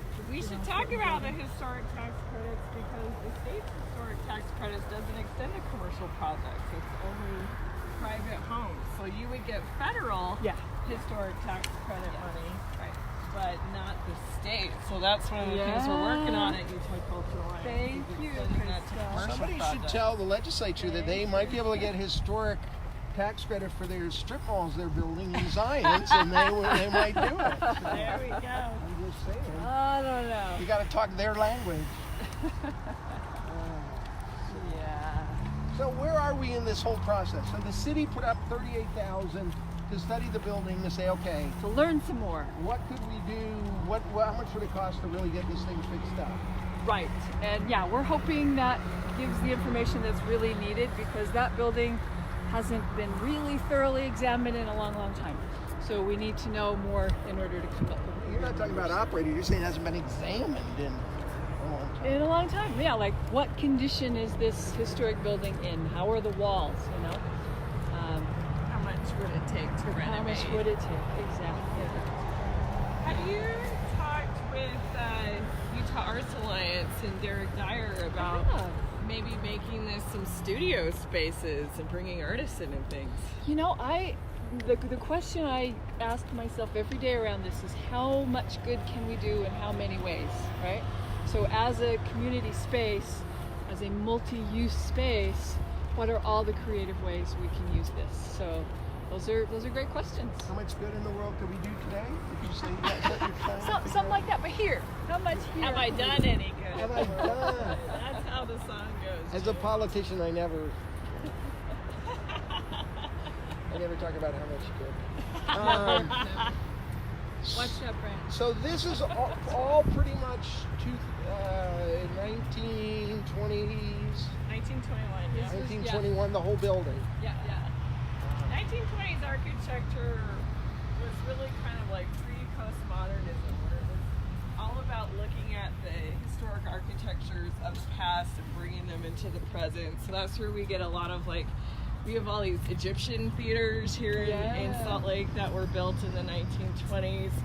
Mission style architecture, of course, goes back into Spain and Central America, and so they were really interested in the past and bringing it into the modern, exciting golden age of the 20s. Wow, can't you see that This thing? is a great example. Can't you see that thing all fixed up and painted and people coming and going and that parkland used here and these clown trucks slowing down or finding another way to go wherever the hell they're going? These are neighborhoods here. This is not a freeway entrance. Like you can see the Capitol from here. Well, yes, you can. It ruined my day, but Too PTSD, Jim. I love the Capitol. Thanks for being able to see this vision. And especially, we're going to do this in a plan that will take little or no taxpayer dollar, but will still maintain control. And it just seems. That's what we're working on. Take a look at the other side of what this thing looks like from the back. It's a little embarrassing. Yeah. So these kind of arched windows you're seeing, this is all a huge room. This was where the big pool was from that side to that side. The one on the end here was about half that size, but it's an amazing space. It was cutting edge architecture at the time. The architect was like the only officially trained architect. He went to MIT. It's really well built. It's an amazing building. Architects they salivate over it. MIT, the engineering's probably pretty good too, right? Not just the aesthetic. Yeah. It's well built. We can't build them like this anymore. We really can't. Well, but can we rebuild them like this? We can take care of them, yes. We can restore them. Yeah, what a treasure. Oh, and we have an exciting thing coming up. We're actually collaborating with some other nonprofits and Salt Lake Air Protectors to create an intertribal prayer run. So there's young folks starting at Bears Ears, and they're going to run up here. It's going to take 4 days to get here. And their destination is the Capitol, right there. Wow. Yeah, so that's going to be that's historic. Isn't that amazing? To bring attention to Bears Ears and Inland Port and all that's going on. So we would love to host those runners when they arrive here. And take care Time of to them. fix it up? But next month, I don't know. Sylvia Nibley, putting this whole project together, chair of the Warm Springs Alliance. Good luck to you. I think this is a wonderful project, uniting that part of the park, building this, doing it without public money, keeping it accessible. The city can do its job. Yeah, let's do this. All right. Thank you for all of your. Thanks for coming out. Good luck with your marathon. Thank you. And your wet jacket. You know what? I just thought of that. It could be a Mayor-a-Thon. A Mayor-a-Thon. Jim excels at the dad jokes. All right. Anyway, thank you. Yes, I'm thanks not for coming out. Thanks for Sylvia, I'm not great a day. man. Let's get going on this. Oh, I'm ready. Let's do it. All right. Yeah. Thanks. Bye-bye. All right. Wow, isn't that cool? I know, I love it.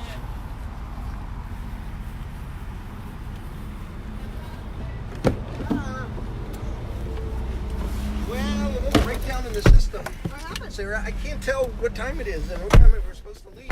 Well, you're pretty well close to it. Think of You're just about right on I it. have no idea. Or so, tell me. Yeah. Okay. All right. Well, we've got a little wiggle room here, which is why I didn't jump out to tell you. Okay, great. We're headed Yeah. to McEuen. All right. Very good. The McEuen Mansion. So, boy, what a great project that is. Sir, why are these trucks going so fast by here? What is going on? It's like this is part of the freeway. Well, it is 45 and this is how they get to the freeway. Take back street. We need to ramp up. Okay, I'm spending too much time on that. I love that project. Look at that. How interesting. There's also a gentleman by the name of Ali that we need to see what we can do about helping get a job. I'll talk to you about that later. Okay. I'll make a note. All right, here we go into the heart of Marmaladia. And there's a lot of construction stuff going on here in this park, isn't there? Things. Really one of the great neighborhoods. Normally. It is. I almost moved over here before we ended up selling the sugar house. Or, well, we're not quite sugar house, but my neighbors and I are trying to get it started as Nosh, north of Sugar House. Nosh? Yeah. How do you do that exactly? Do you go Way register better than it East Liberty somewhere? Park. Well, we're just spreading it organically, and then I talked to my East Liberty Park Community Council chair, Jason Stevenson, and I said, hey, you know, that's a mouthful, East Liberty Park Community Council. What if it was Nosh Community Council? Yeah. So we're kind of germinating it. It was my neighbor Grace Lynn who came up with it, and I think it's brilliant. What do you... Slow down just a sec, Tom. So Beautiful Victorians. Yeah, I love the houses along here. Yeah. They're just beautiful. Gingerbread Victorians. Yeah. There's a tobacco sign. Oh, well. You got a voter, Jim. There you go. You got a nice house anyway. Thank you. This is just a fabulous neighborhood. When I first moved here, 200 years ago, this was not considered to be a particularly good neighborhood. No. And look what's happened. It's really become... We just got to work on making sure people can afford to live here. Yeah.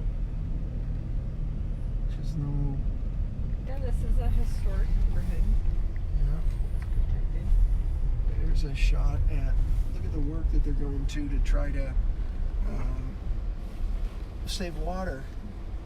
We are a desert. The city ought to be encouraging that kind of landscaping where we're not. I think they do. Look at that. Isn't that wonderful and beautiful? I mean, do you get a tax credit, or how do we encourage people to at least take that from the sidewalk to the... There is an ordinance that says you have to have a certain percentage of plants, but there's plenty of plants that are low water. My whole front yard now is airscaped. It's pretty fun. And did you do it yourself, or did you get help? I did it myself. We used a lot of native to Utah plants like globe mallow and yarrow, and it's flowers and it's really beautiful, and I water it every once in a while. But if you don't, then they do fine. Yeah, they do pretty good. I water it like once every 3 or 4 weeks. I mean, second driest state in the country after Nevada, and we're number 1 for water use per capita. I mean, something doesn't add up there. I didn't know that. It's a serious matter. I know in Davis County they're talking about metering secondary water. So right over, I think the state is looking at that as well. So there's Zion Summit, where our good senator, who just recently retired, lives, and that little parking area is where his 3 SUVs were ready at his beck and call as the President Pro Tem of the Senate. I bumped into Senator Hatch at an event Saturday. He looked great.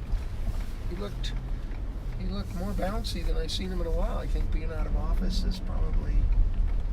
He's one of our champions for humanities and arts because he is a composer. And in the culture wars in the 1990s, when the National Endowment for the Arts was really in jeopardy, right? You might remember the Mapplethorpe and all that stuff. He really fought for the NEA and is pretty responsible for saving it. For those of you that are listening around the world this morning to our Facebook Live, I just want to tell you this is a typical Utah house.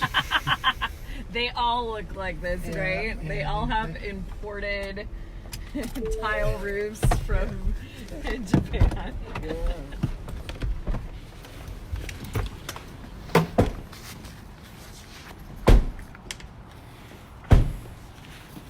So let's, while we're getting Shawn, let's take a look at the grounds here because they're quite beautiful.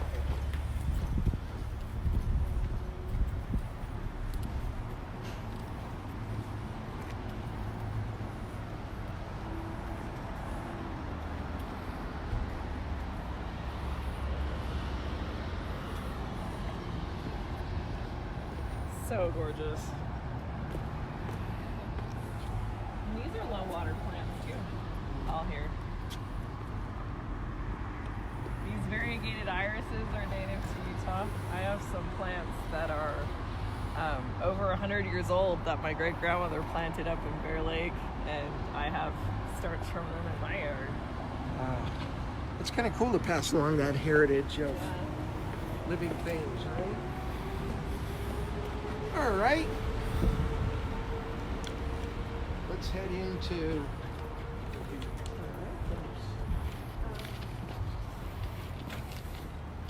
the fabulous McEuen Mansion. You've been in here 1,000 million This is one of my favorite places in all of Utah. My husband's in McEuen. Really? Yeah. His last name is Otterstrom. Anytime you want, you could just come in here, right? Oh yeah, Mary lets me in all the time. Yeah, this is a treasure, and the McCarthy family has done an amazing service to Utah by preserving this building.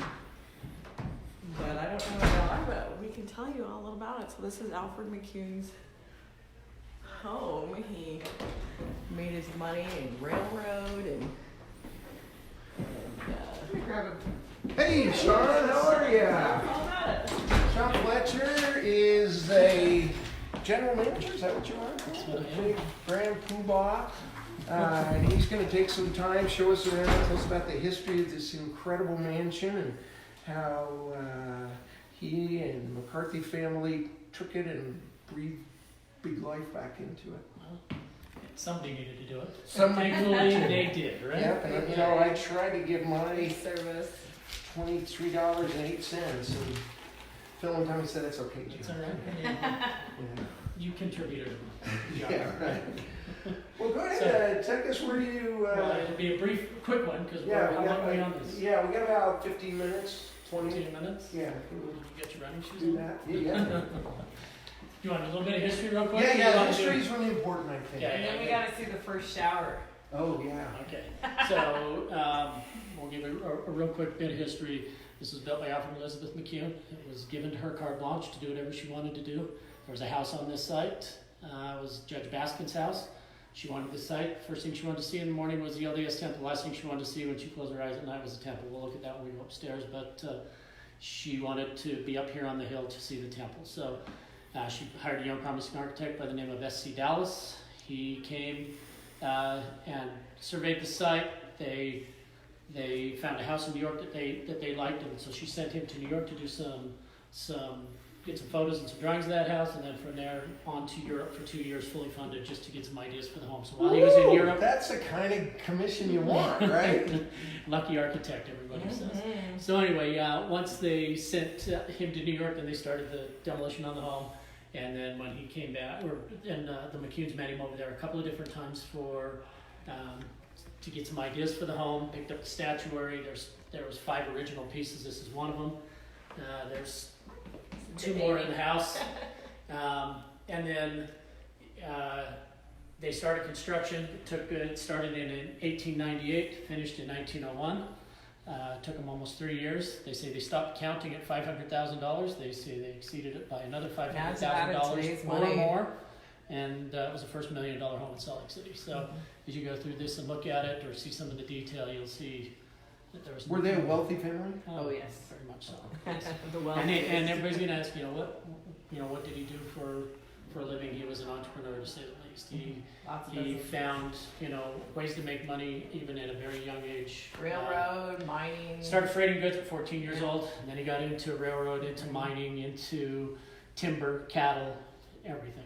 But most of his mining adventures were in the panhandle of Idaho and then up into British Columbia. And then being married to McEuen, I can tell you those entrepreneur genes are strong. Yes, they are. So, let's do a quick breeze through here. We'll just show you this room really quick. This is the parlor room. You gotta see this statue. Children's playroom. So Jim, tell us about the art on the walls. You have a strong connection to this building.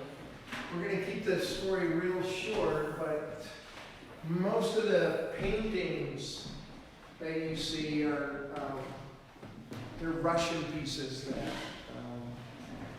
we brought from Russia. And we thought, what better place here? And the McCarthy's, when they were redoing it, agreed, and so they ended up here. And pleased about that. So, how's this for entrance? Main hall here. Fireplace. Nubian marble. Very rare.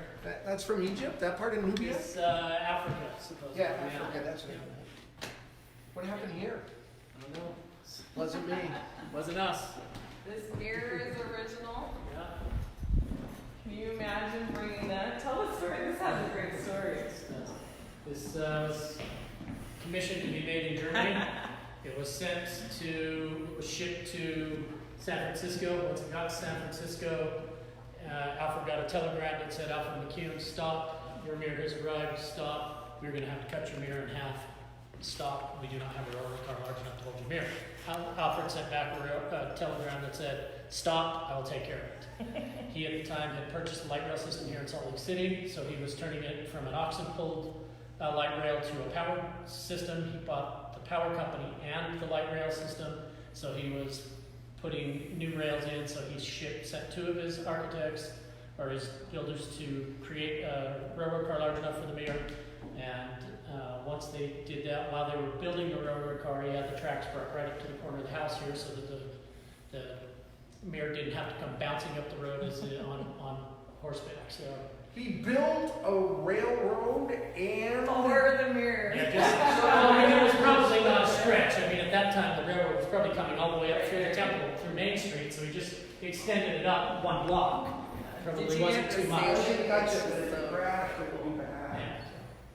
I mean, there's pictures in 1917, Main Street still These just light all dirt, features so are it's- original to this building. And they used to be gas, right? Some of them were gas, Some and were these gas, were some were gas and electric. So it was right in that transition It period. was. You see Yeah. the nozzle right there for the gas lights. So this is one of the other statues. This is Nydia. All of the statuary was actually in this room. This is the drawing room. What are they drawing? This room was unfortunate. This was actually a library originally. McEuen's lived here. There was floor to ceiling walnut bookshelves. Grandest fireplace in the house is where the bar is now. But it was all dismantled years ago. As we continue the story really quick, as the history, the McEuens lived in this house for 20 years. Alfred had a mine in Peru that he was traveling to on a regular basis. Probably 15 years into this house, he started to acclimate to the climate there. When he'd come back to Salt Lake City, he was having a little arthritis. He started getting really tired of the cold, so he started talking to McEuen and Mrs. McEuen about moving to a warmer climate.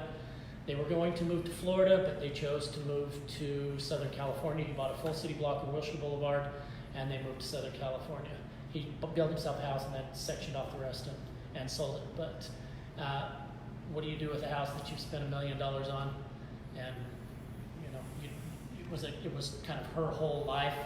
She gave it to her very best friend, fully furnished, walked away from it, gave it to the LDS Church. She actually gave it to her very best friend who was married to Heber J. Grant. Heber J. Grant did not want to live here.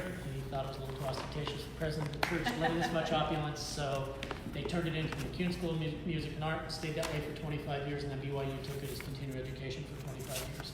And in about 1976, the church sold it to private ownership, and it changed hands numerous times. McCarthy's bought it in 1999, and they've owned it ever since. Yeah, and the statuary, while it is original here, it was taken out of the home. Yes. And there were 5, but you're going to get 3 back? Yeah, we don't know what happened to the other 2. The 2 of these went to BYU. They were left here when Werner Wexler and the president of Zions Bank bought the home. They were the first ones to buy it privately. And then they I don't know what they kept the statuary here. But then once they sold it, they decided to gift it back to BYU. Look at this dining So we're now in the dining room. And you have to see the first shower before we. Yeah, we will. It's my favorite thing. In the Look whole at this building. dining room. Look at it. That in the ballroom.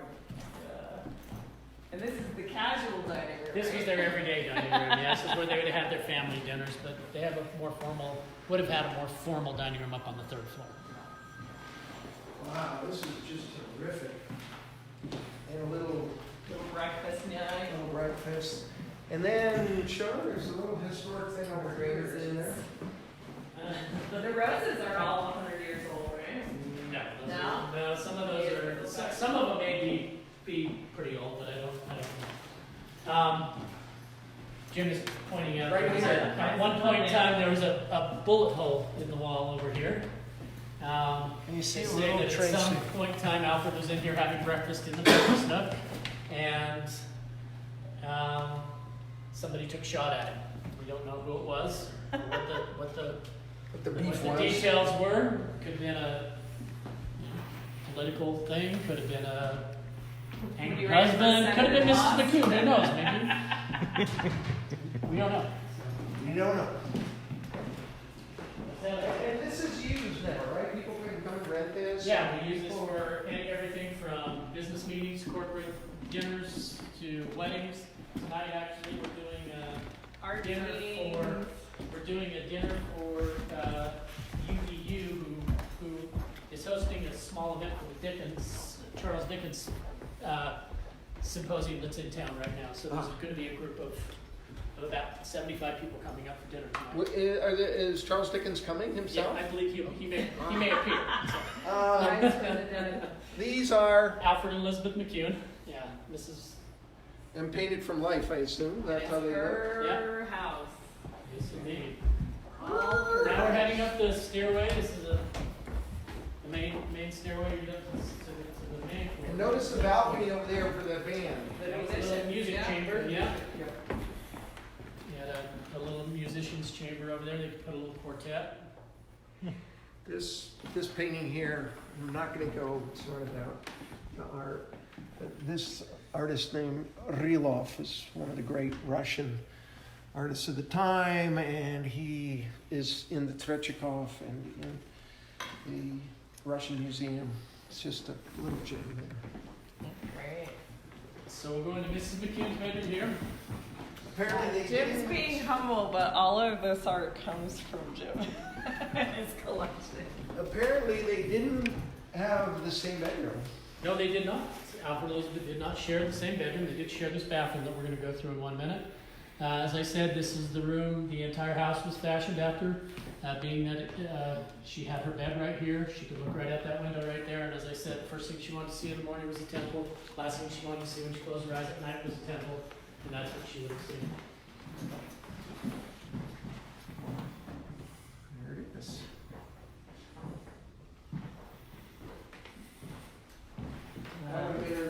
Little sitting room. Yeah, little sitting room, and then her bed would have been here, dresser. She had all kinds of little. We're going to go into the bathroom. Okay, this is what Crystal's been talking about. My favorite place in the whole house. We got to point out the cigar holder. This is Alfred's cigar holder, right next to the toilet. Did Mrs. McEuen know about the cigar holder? And then, okay, tell us about this, because Crystal's been talking about it. And Crystal, go ahead and get in it. It was the first shower in Salt Lake City. The first shower in Salt Lake City. That's what they say. Now, you know, in the 1800s, or when this house was built, turn of the century, we did have, some running water, but most of it was pumped. We didn't have forced water, so most everything came from a well. So to have a shower, you have to have pressurized water, and there was no pressurized water. So it was a gravity-driven system of up in the attic that they would have been able to run water down into here, so they had enough pressure to make water. Is that an original bathtub? That's not the original bathtub to the house. The original bathtub is in the basement, but it was in bad shape, really bad shape. The little water heater there, that was designed for a steam shower, so that if they wanted to have a steam shower, they got in the shower, fired this boiler up, and then as the pressure built up, and you look in there, you see a little tank, you pull the chain, and it would release steam throughout the entire shower. And the two sinks, his and her. His and her sinks, yeah. And they work. And this is all, sterling silver. We don't use this The bathroom. marble in here is Carrera. If you're a bride, you get to use this bathroom. This is our bride's. Oh, the bride Mrs. gets to McEwen's use it. Wow. Bride's bedroom, and this is the groom's room, or Mr. McEwen's bedroom. If we, so for that, Did he we have a use these round- for did he have a numerous round things. bed? Now he had a bed that was on that wall right there. He had servants. You can see on the wall right there. He had a servant's button that would have. Right in the corner. Or there's one on this side too. So he could have had his bed over here or over there, but his bed was on that side of the wall. Do you ever find like little secret passages or Nothing. stuff or gold? No, and you know when this house went into restoration, it was into restoration for 2 years. Those guys searched everything. I mean, they were taking out bottoms of drawers and everything. Well, if the workers found it. Look at this closet. Who knows? Yes.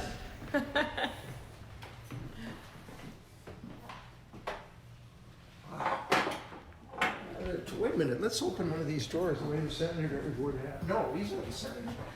He wanted to be a senator. He did. He did not win. So one thing we learned, today's Salt Lakers like the opulence, but they would want more bathrooms. Yes. And they would want bigger closets, right? Fair to say? Well, each room has 3 closets. So there's a closet here, and a closet there. So they probably, considering in this era, that would have been the only closet, something like that size there where Jim's hiding. So I'm going to come out of this closet. There you go. It's the only one I haven't been. Look, can you get that roof, Chris? Yeah, there's definitely distinct differences. Her room is very feminine. His room is very masculine.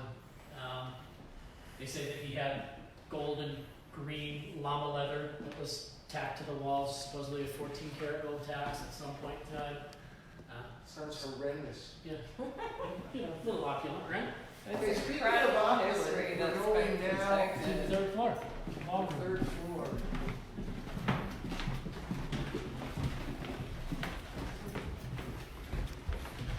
All right, you ready for this? Speaking of opulent.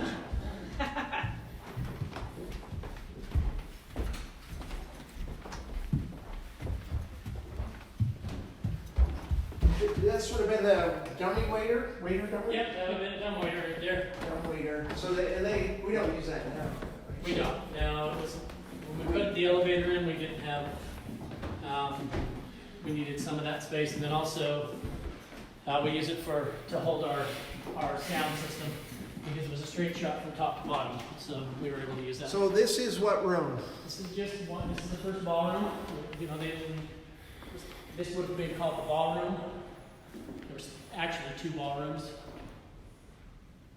So this mural up here represents Mrs. McEuen and her children.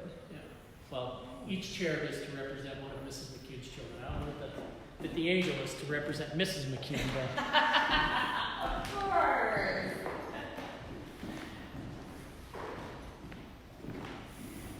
Wow.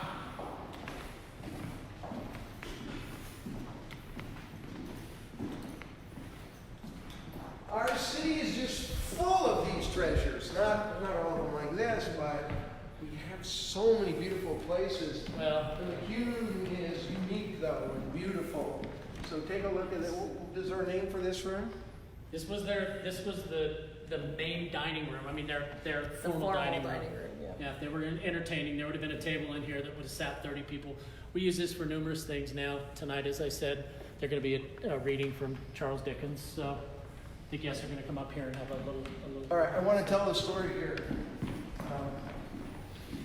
So I had a big birthday a while ago, and in conspiracy, my husband Stephen and Tom and Phil McCarthy and Mary and Sandy conspired against me. I love old movies from the 30s, 40s. I love the musicals. And they decided to have a party for me, and they invited Debbie Reynolds, Singing in the Rain. And so a whole group of people came up, and I remember Ian Cumming was here, and he apparently came, but he was sure that it was going to be a drag version of Debbie Reynolds, and about fainted when the real Debbie Reynolds came. She She stood over there. She had a pianist, and she sang a good half hour, 45 minutes. That's what I think about when I think of this room. And she said, let's see, can I tell this joke? She said, so she was standing over here, so I'm going to stand over there. Said, hi, I'm Debbie Reynolds. Aren't my legs fabulous? All the women are eating their heart out, but that's okay, women. I love you all, except that bitch Elizabeth Taylor. And then she went like that because Elizabeth Taylor ran away with her husband. Remember? Do you remember? Okay, you don't remember. Oh, you're all. And then she said, you know, I think I look fabulous. She said, I live in Burbank and my mammary glands live in San Diego. But other than that, and she went on and sang her great songs, Tammy, and everybody started crying and singing in the rain. So anyway, that's my memory of this particular room. As a guy, you're probably somewhere going to see the first place I stayed in Salt Lake, and it's because I didn't have a place. So from that to come here and have Debbie Reynolds, thank you, Stephen. I remember that. And Phil and Tommy and Steve. Yeah. All right, Shawn, you got the best job in. I agree. In business. This is so cool. I was blessed, to say the least. And thanks to a family that came along and could have divided it up and hodgepodged it and turned it into every other, where we've lost so many of those mansions, or even raise the whole thing and tear it down. I mean... Well, I'll tell you the story as we go down the stairs. One thing I remember most distinctly, when I was very first hired, and Phil and I were walking through that ballroom right there, and we were just heading towards the turret, and he said to me, Shawn, I hope at some point in time in your life, he says, I don't care if it's a second grade class, junior high interior design class, or a college architect class. He said, I hope that you can give them a tour and inspire one of them at some point in time in their life, if they have the means, to buy one of these old homes and restore it. Because we lose these by the dozens every year throughout the United States. And this is our heritage. That's why the historic we don't realize we're what, a country of 100 or 200 years old?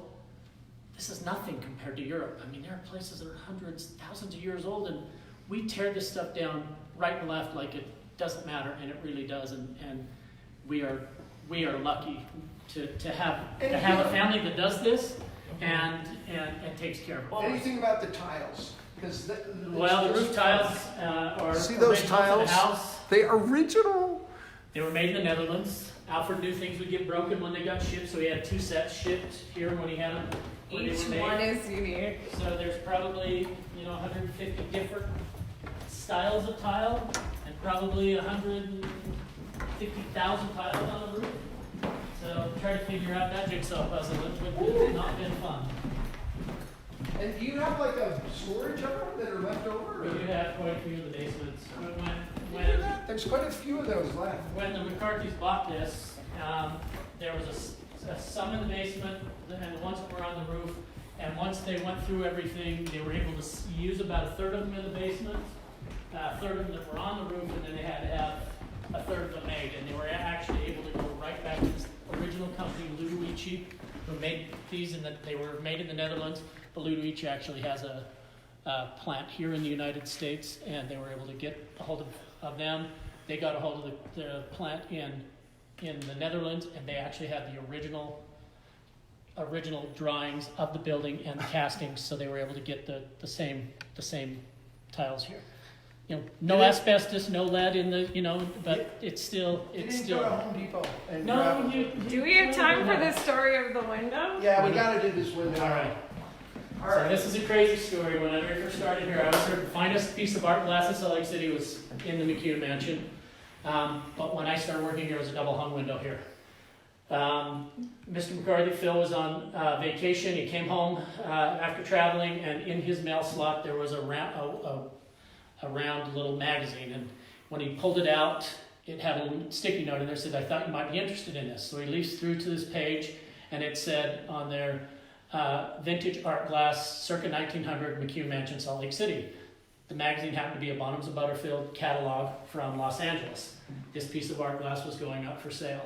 It was going to be a live auction, so Phil, came over with the dimensions of this. We walked around the entire house to try to figure out where it went, because we didn't know where in this house it was going to go, because this was a double hung window, and I just had always thought it would have been 2 pieces, not 1. So we searched for about 25 minutes, and he didn't want to buy it until he knew that it was the right place, that it fit here. But as we started to come down the stairs, it was like Mrs. McEuen reached out and said, "Hey, dummy, it goes in that room." And I said, "Phil, I know where it goes." And we walked in here. As soon as we came in with the dimensions, and then I ran upstairs, I had a little catalog that had a picture of this room, and you could just see a corner of the glass. And once he knew that it was here, the auction was on Wednesday, and this was on a Monday morning. He went live, purchased the glass, and then called me on the phone and said, "Book yourself a flight and go to Los Angeles and pick up a piece of glass." So my wife and I flew to Los Angeles, rented a U-Haul, and brought it back. Very carefully. Well, they wheeled it down on a stand like this in a picture frame and said, "Here you go." There was no crate, there was no nothing. How many years was she gone before she was reunited? We don't know when it was taken out of here. My guess is when they turned this into the McEuen School of Music and Art, it probably went. Because of its salacious. And they may have taken it with them when they left. Baby. Because the picture of the girl may be one of their, a replica of one of their daughters or something. Who knows? We don't know. So, anyway. Shawn, you've been fabulous, amazing. Thank you so much. Thank the McCarthy's for letting us in. This is our next mayor. Yes, it's the historic preservation tax credit that helps preserve buildings like this. And, Yes, it and does. the building at Warm Springs Alliance that we just came from. Good to see you. I'm See you in that hat. just like the little This is where I leave, right?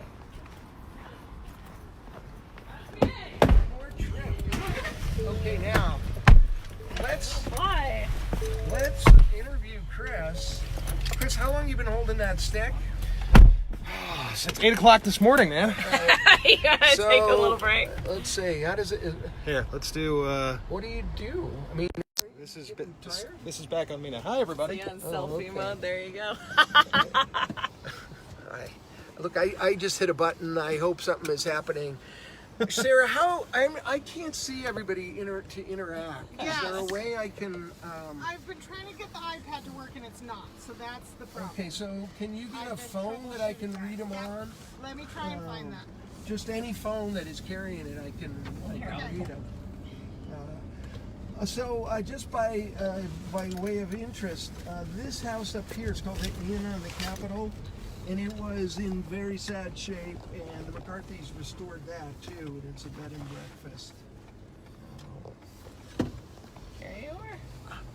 Just can't say enough cool stuff about how great our city is. I'm sorry. Dear Tobacco, what an idiot. Oh, so it's... I vote for a public swimming pool. I learned how to swim in that building in the McEuen Mansion. I think that's really? the Warm Springs. Oh yeah, of course. If you got a comment, send it now because I can respond. I think there's more up here. Children are reading. Remember. Okay. 24-hour hike and sharing Salt Lake with us. Okay, turn the volume on. Echo chamber. All right, Diane Stewart says, "Where are you?"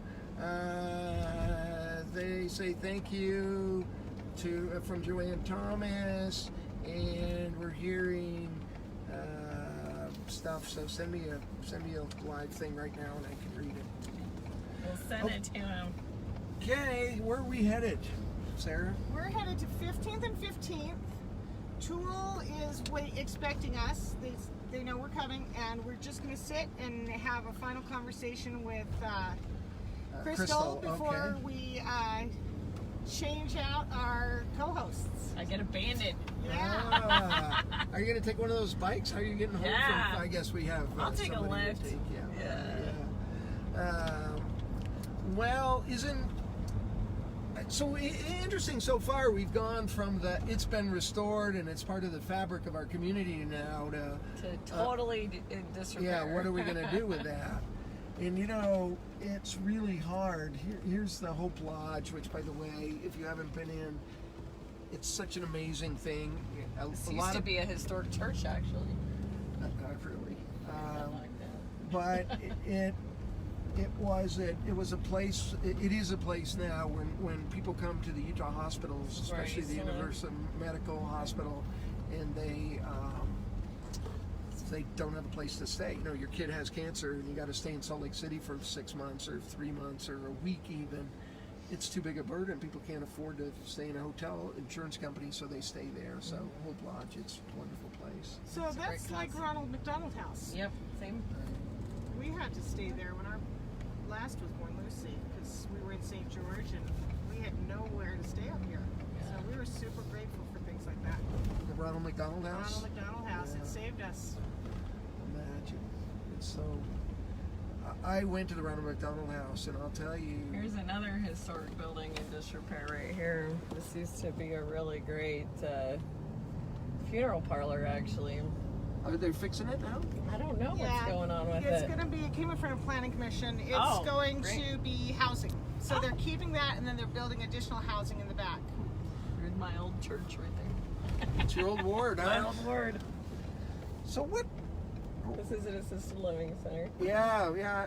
I was there the night before last. I'll tell you, the people of Park Lane, and in general, the people, when I go to a place where our senior citizens gather, their questions make Chuck Todd look like child's care. Mm-hmm. I mean, they really, and they're not mean, they're just well thought out, knowing the facts, knowing what's going on. They're something. Oh, thank you. So I think I'll grab a sip as well. Here's something might be a little interesting. This road, like State Street, this is 7th East, 13th East. State managed.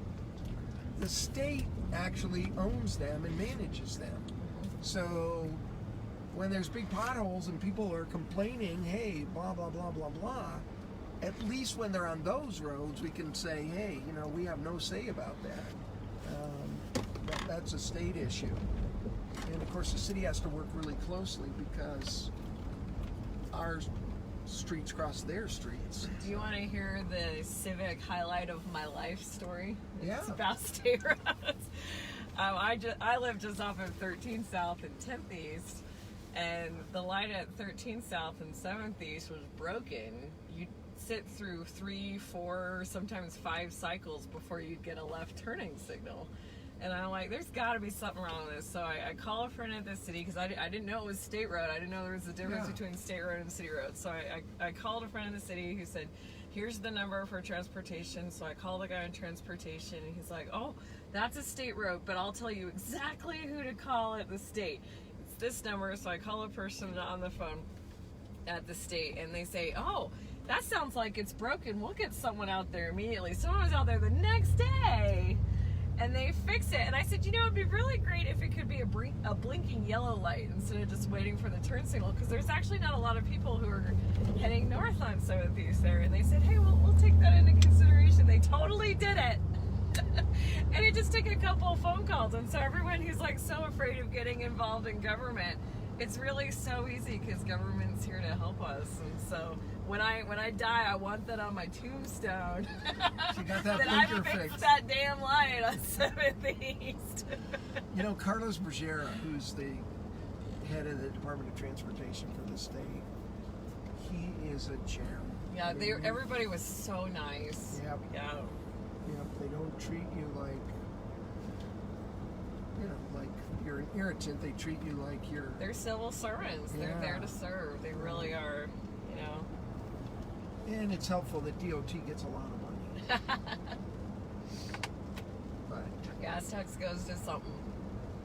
It's exciting. But, yeah, I had a conversation with a friend of mine who was like, gosh, it must be really depressing sometimes to be involved in government and civics and politics and dealing with all the terrible majority of people, you know, like you. They're trying to make Salt Lake City, Utah better. They're just trying to realize their vision for how our community can improve. And we're all here together, working together. We don't always get along, but the great thing about politics is even when we argue, we're still friends later. You know, sometimes.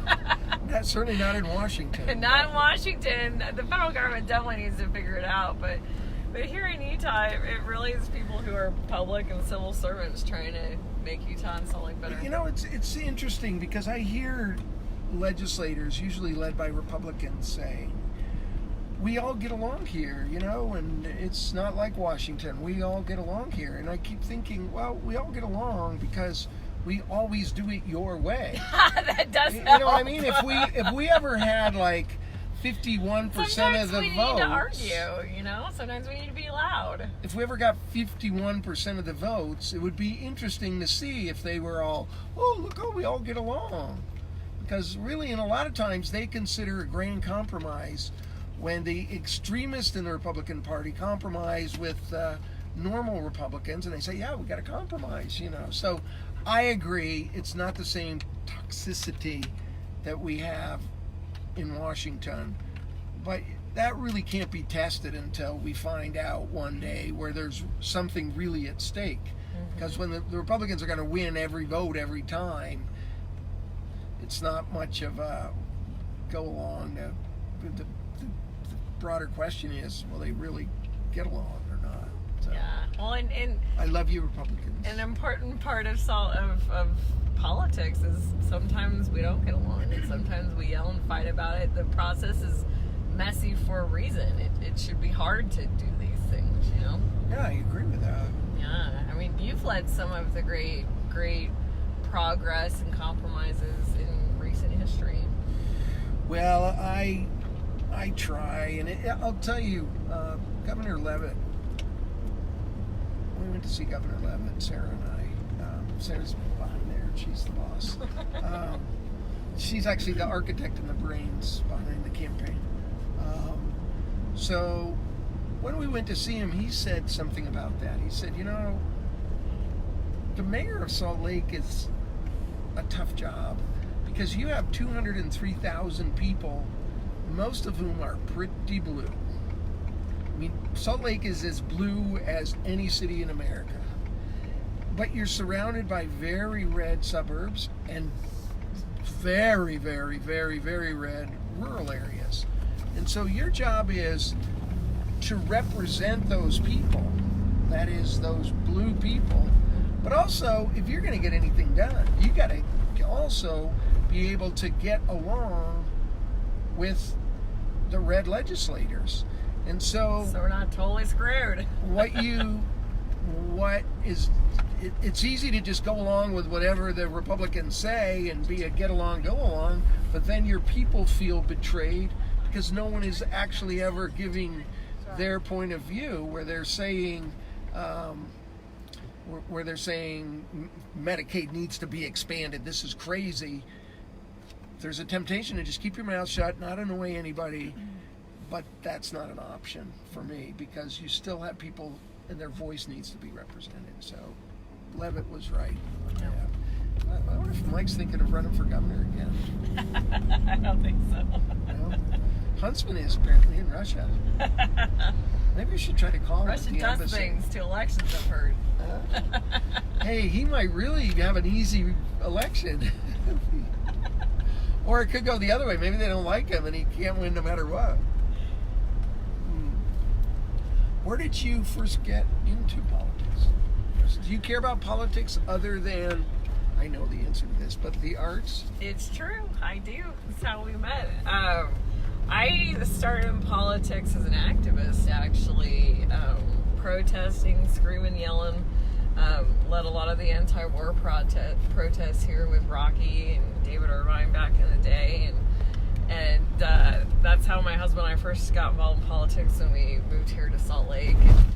And I always, none of those were a waste of time. They were all important things to do. I learned a lot about them, but I wasn't seeing the change that I wanted to see by doing that. And so I got more involved into party politics and into advocacy and lobbying. And, you know, we need it all. We need activism. we need the lobbyists who build bridges. We need hardcore party ideologues on both sides. We all need that push and pull. But I've definitely found, for me, I feel the most fulfilled when I'm there building relationships, working on things. But you know, I helped found LDS Democrats at one point along the way. Now it's a national organization, and really have learned a lot about how to make a difference in your community. Talk about that when we get where we're going. We just passed Westminster College, and I'll tell you what an asset they are to Salt Lake. That campus is beautiful. It's like a postcard. It's so beautiful. Yeah. And their new president, they are so lucky. She is. And the Intermezzo Chamber Music Series performs there on Mondays in the summer. On the grounds? No, they do it in the Vive Gore Hall inside the conservatory there. And it's mostly Utah Symphony musicians, great music. And now here we are at another cultural center. Yeah, we're at 15th and 15th. We're just getting off here, right? All right. I'll get you guys out. We're going to Tulie right across Yeah, the it's street. just I know straight. we're coming. It looks like it's hopping. All right. Grab a table. So you can make just it out. sit and talk. Can you get out? Yep.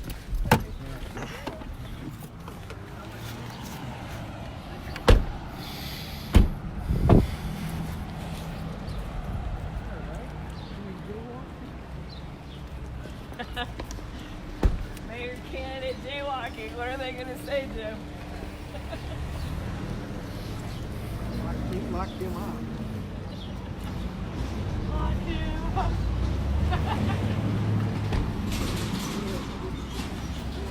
But it's been great. Say hi to the dog. How are you? Hey, Jack. I'm sorry, Jack. You may not be a voter.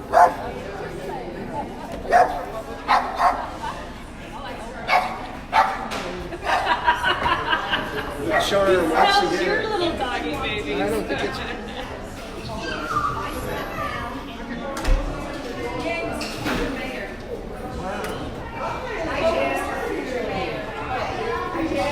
Terrific. How are you?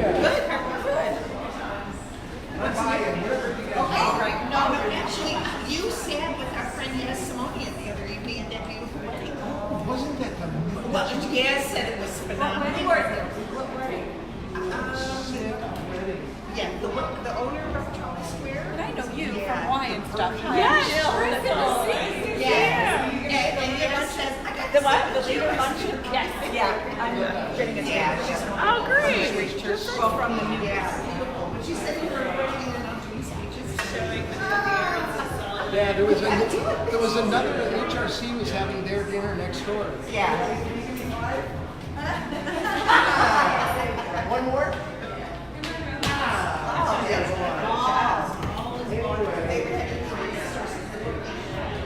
So HRC, Right.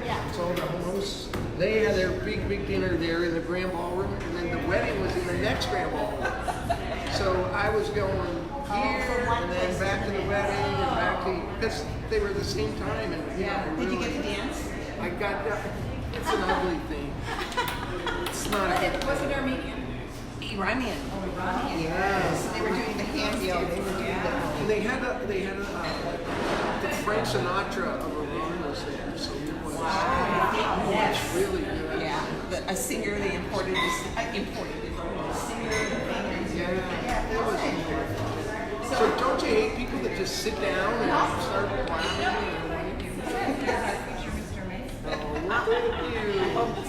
Thanks, you guys. What a pleasure. Package in the mail the other day, so I'm sending it. All right. I'm going home with you until I Yes, I can check in way in September. I'll check in with you. Good luck. Good luck. Are we going to go here or outside? What are you going to do? Probably outside. Stop and get a good pastry over there. Yeah, we got a box of them. So. All right. Thanks, you guys. Sorry, I know that you lost your Chihuahua. I'm going to pick a new one up today. So it's so good. How do you have time? Well, I'm things are important sometimes, right? Dogs. How is it? How is it in the room?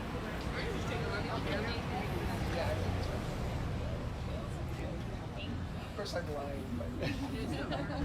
See ya. Right here. Yeah, by the kilted dog groomer. Ah, the kilted dog groomer. I'm gonna go in for a little trim. Take that dog with you. Yeah. So tell us about some of the things you want to do for Salt Lake City. All right. First, tell me about the old days, because you were talking about all of your activism and all of your stopping the war and all of that. My question to you is, you're also very LDS. I am LDS. You were the founder of LDS Dems. We exist. Mormon Democrats. If it wasn't for you, there would be no LDS Dems. You were active. You got them going. You got them kicked off with Harry Reid. That's when we founded the national organization In Charlotte, right? Charlotte, and it's North grown. Carolina. It's the biggest. It's the biggest group within the Democratic Party, and it's something I'm really proud. I was party chair when when we it all exist started. because of you. I love telling people that our gay chair, BYU fellow alum, with me, helped start LDS Democrats, because you recognize that we needed to build bridges, and it's a question of math, and we needed to start reaching out as a party. How is it for you, you know, being a Democrat and being LDS and going to church every day, every Sunday? It feels like every day. But shorter times. Right? 2 hours. Yeah. Is it perfectly normal? It's gotten a lot better. You know, there really is truth in that the younger, upcoming Mormons are more, you know, we're not supposed to say Mormon anymore, but Church of Jesus Christ of Latter-day Saints, get that right. But I keep saying, hey, until we can live up to that name, then we stop using it. But anyway, yeah, so they are more open-minded. I mean, Pew did a study that said 60% of Mormons are in favor of gay marriage. There was another PRRI study that just came out that said that Utah was number 2 in the country for support of non-discrimination. 77% of Utahns, that's huge. We've come a long way, and I mean, in just the 15 years that I've known you, I mean, it almost feels like night and day. I mean, we have a long ways to go, but we've come a long way already. So how do we make more peace? I mean, Salt Lake City is a very blue place. Sometimes I read the comments on the Tribune, and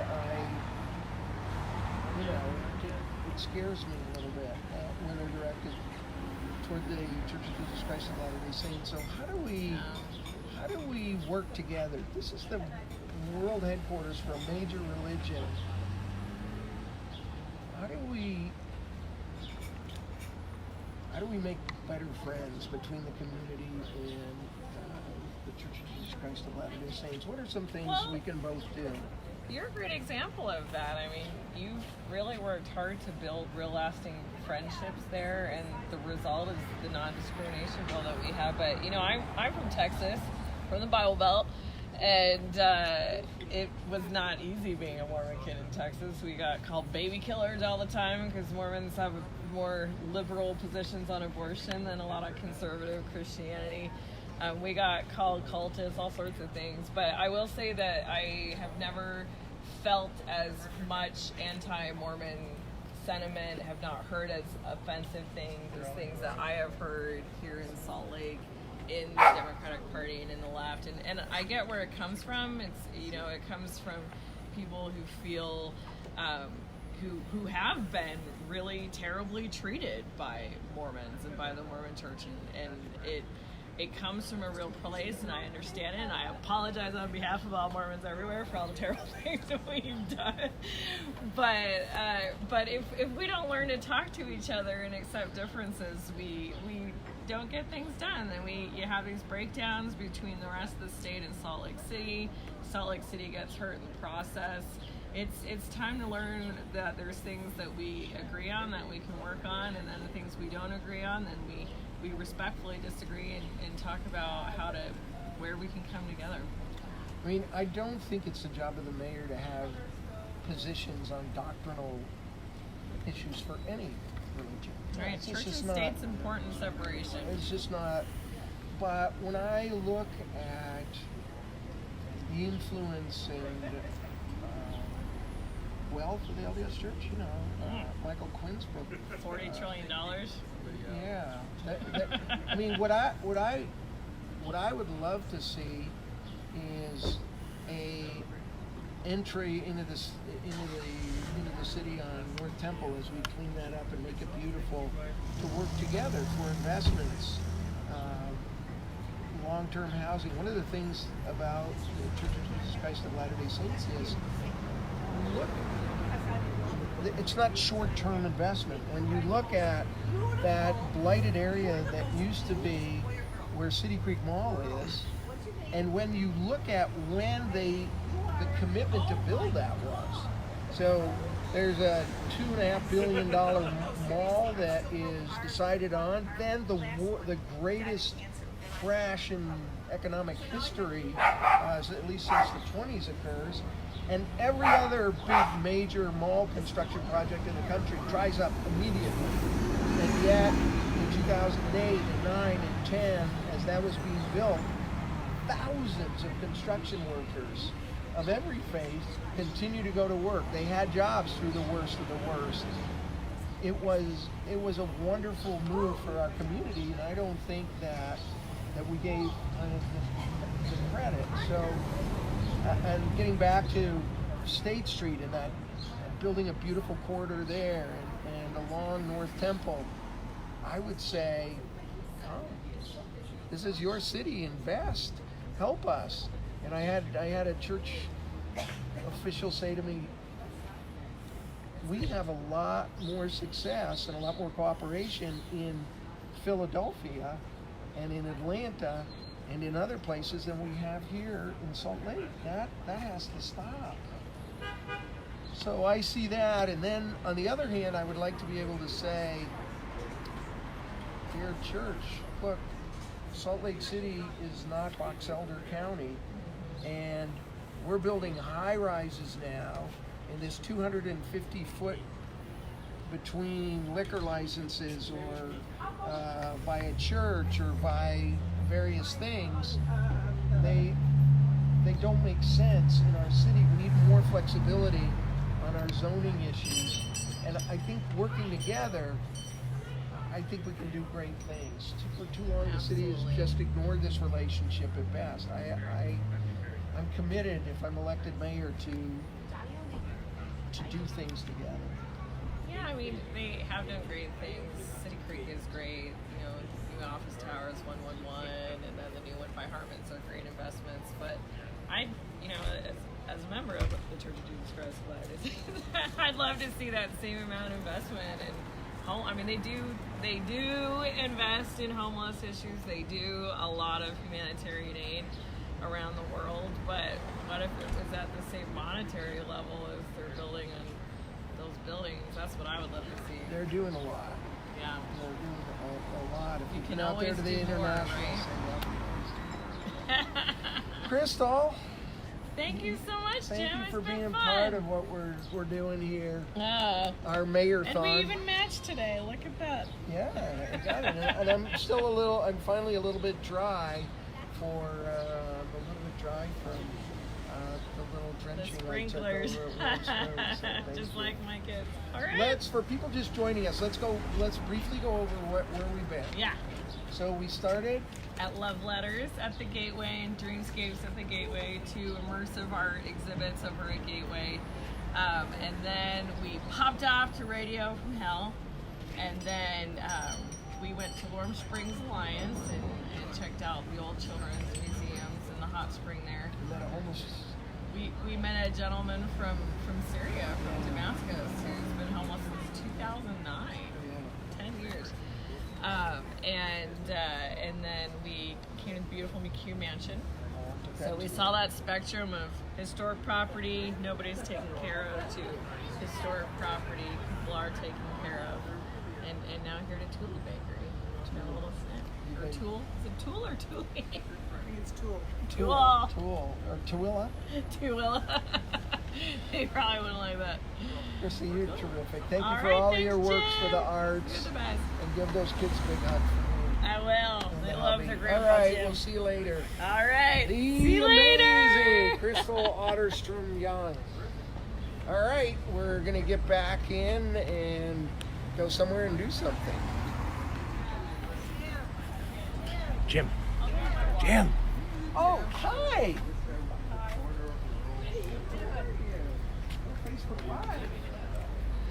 This is Meg Holbrook, who was the Democratic State Party chair during the good years. How are you, Meg? Another chair, I'm good. What are you Yeah, doing? You're well, doing one of your... yeah, we're doing 24 hours, so we've been all over the place. We're just up here at 15th and 15th. So what do? You here for your puppies? No, I'm here to actually go to Capritos. Oh, to Capritos. So I voted. You're I making voted me for you. Thank you! Wow! Absolutely. Now I think there's 2 votes. And I said on KSL yesterday that people need to pay attention and vote in this mayor's race. I did the Amanda Dixon women's show. So people need to vote because a lot of people don't vote in Utah. This is really important, isn't it? It's absolutely important. Meg, as long as I have you're a stalwart in the Democratic Party nationally and locally. You've been for a while. Are we going to get through this okay, or are we going to end up giving Trump victory? That's the only way he can win, if we just go off the rails somewhere. I like what a lot of Democratic candidates have to say, but the bottom line for me is I'd like to defeat Trump, and I think the way to do that is to go with someone who's moderate, that it'll appeal to most of the country. And like Bernie? Bernie's not even a Democrat. I hate to tell people that. He's an independent. So I support Joe Biden for that reason.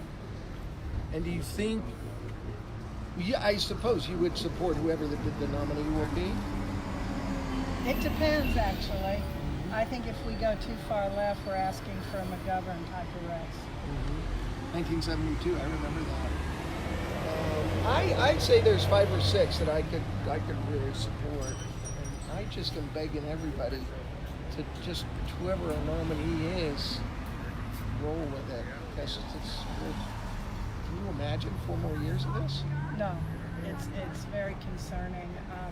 But as far as the Mueller investigation and everything else, I think Trump baked that cake a long time ago. So I think we move on, and I agree with you, there are a lot of Democratic candidates that have wonderful ideas, but I don't want to scare the rest of the country. The bottom line for me is defeat Trump, and then you can put into place some very good policies. Right. Meg That's Holbrook. enough. Thank you. Thank you so much. It's always a pleasure seeing you. Say hi to Jim. I will. Sorry, I didn't Terrific. mean to get into No, that. we're happy to do it. Happy to see you. So, I'm actually here to pick up. That's a beauty. Take a picture of this dog. Oops. Gorgeous, isn't Look it? out. Good luck to you, Mr. Hey, Backus. how you doing? Appreciate your voice. Thank you. Hold on. Let me get mine out of this guy. How are you? Hey. How are you? Are you gonna cry? Nah, she's great. So cute. Photo op. She's got egg Oh, Dad, I want you. Cool. Can she eat like Caputo sandwiches? Oh yeah, eggs and cheese. She's kind of like a vacuum cleaner. Not the jalapenos though. No, but we're working toward that. Yeah. Our mother-in-law is from originally from Mexico, so we've got to get her Exposing her to all kinds of tastes. lots of flavor in her diet. Wow. So did your mom teach you how to cook original Mexican food? A little bit. She's pretty well versed. It's more, I just enjoy, I'm really good at cooking. Well, look at me. I'm very appreciative of it, so. Yeah. Well, an actor I've worked in the past at Salt Lake Acting Company. We appreciate your support there too. Thank Buying you all of that. so Absolutely. much. Yeah. Remember to vote. Yeah, absolutely. Balance is sitting at our table right now. Thank you. Goodbye, beautiful. Bye-bye. Can you give me 5? Good luck. Good luck. Thank you. Yeah, wow, that's terrific. See you guys. Right, Thank take you. care. What did you do at Slack? I did some plays there. I haven't done Boyer, but Tribes, Harbor Gate. So I saw those. So Yeah. I saw you. Yeah. That was me applauding in the back. See ya. Bye-bye. Sarah, how did you get those people there to be there? Everybody in? I'm really good. Everybody's in. Sarah, would you mind grabbing this for just a sec? You know, they're really it's fun when you just bump into people. You know, I love that about Salt Lake. yeah. So this is such a wonderful neighborhood up here. Yeah. I remember knocking on that door back there, and they don't really let me actually go by myself and knock on doors. I need a minder with a clipboard, and anyway, so I said thank you. I had a great discussion with the people, and then my minder said, ask them for a sign, and I went, oh, please, you know. And he just said, would you like a sign? And they said, of course, we want a sign. And so, you know, I learned from my minders. I suppose that's why you have people go out with them. That's why people are there. Yeah. It's like calling people and begging them for money. You know? You love that. I love that. It's really my favorite It's pulling thing to teeth, do. making him do that. So Crystal's great. Yeah, I love her. We work together. When I was the party chair, the first thing I did was look at all the numbers across the state, and it didn't take a long, comprehensive look to realize that without Church of Jesus Christ of Latter-day Saints votes, you can't win elections statewide. You can do well in Salt Lake City, you can win in Salt Lake County, but as the Utah State Democratic Party chair, you had to think about statewide, and so she took that on, and it was a bit of a fight within the party, but she took it on and was the chair, and the force of her personality, because everybody loves Crystal, she put that whole thing together and kicked it off in Charlottesville, the national part of it, with Gary Reed, and that's what we did. That's awesome. Fix those roads, Nib. People think, oh, he's a homo, he can't be talking to the Church of Jesus Christ of Latter-day Saints, and I'd say that's the way it has to go. You don't sit down and make agreements with your friends, you people that you have a difference of opinion with. That's who you make agreements with. So anyway. You know, when Steve first went into the legislature, somebody said, Steve who? Oh, sorry. My husband, Steve Urquhart, was in the Senate with you. Yeah. But when he went into the legislature years ago, part of the orientation was that somebody said, all the easy stuff has been done. You think you've been elected and you're going to go in and do all the easy stuff, or it's going to be easy. The easy stuff is done. All the rest of it is hard work. And that was a really good lesson for Steve, for me, when he first entered public service, because it's hard work. And that, you know, whether it's bringing people together or fighting the good fight, or, you know, just year after year doing this, working on a specific project, it's hard work. We would always meet with our interns an hour before the regular meeting time, and then we would be there for an hour after whatever the adjournment was. People, I think, say what you want about legislators. They do, most of them. Some not so much, but it is hard. Yeah. So we're coming down. I'm trying to imagine what this was like. 1847. How many years ago was that? 2 days ago. 1847? Yeah, when the pioneers arrived. How many years? I don't know. So, 2019. 1847. 172. So 172 years ago, if you believe the historians, the very, very place they spent the first night in Utah after that long march is, we're going to go by it here. And I think it's kind of So I have an ancestor who was in that group. That very first one? Yeah. In fact, he was in the front group. That was even in front of Brigham Young by a day or two. Was he a troublemaker? Probably. Probably. And I've asked 2 or 3 historians, how do you know that? And they say, no, we know because the water, I guess they had GPS, I don't know. But they apparently are pretty certain that this spot right here is where they spent the first night. And it's at this light on the south side. See where those rocks are? Oh, yeah. And in honor of that, I think those tires are out there as well. Nice. But there it is. I find it ironic that you can't really camp there now because of the rocks. But And then they set up a more permanent location at what is now the City County building. That's where they hung out for a while they organized the city. Why do they call it Pioneer Park then? Did they do anything there? At Pioneer Park? Yeah. I don't think so. There was a cemetery right across the street from Pioneer Park. Well, am I getting about a block away? We better wait for... yeah, I'm not a historian. Don't believe anything I say. I read plaques. That's really how I get my knowledge. What could be better than that? Like every good dentist, you read plaques. I read plaques. Let's see if we got any comments yeah, here. I'm trying to turn this on.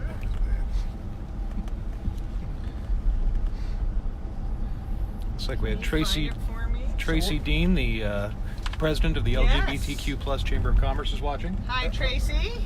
Oh, wow. We all love Tracy. Love the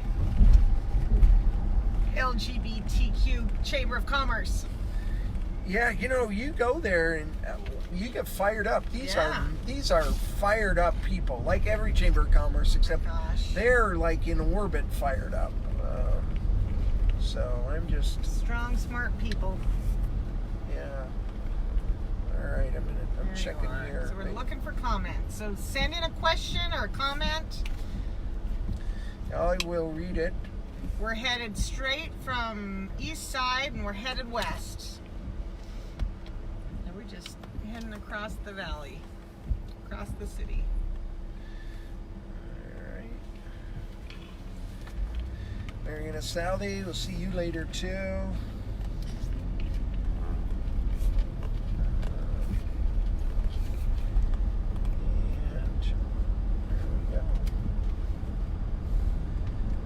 Thank you to the 2,187 people that have dropped by. It seems to be a little more efficient than going door to door. We're seeing a few more people in shorter time. Yeah. Now, if all 2,000 will vote, that would be great. Oh yeah, we should tell everybody if you live in Salt Lake City, or even if you don't live in Salt Lake City, if you live in the state of Utah, your municipal ballots have gone out. So perhaps for mayor or city council, you can and vote. It's 100% mail-in this time, so it's in your mailbox. Is that across the state, or is that just in Salt Lake I think County? it's across the state. People are getting them everywhere. Some counties voted out. Oh, did they? Yeah, but I don't know if that's true this one term or not. So there's another issue we're coming up here, and I don't think it's going to be an issue right now, but it has to do with trains.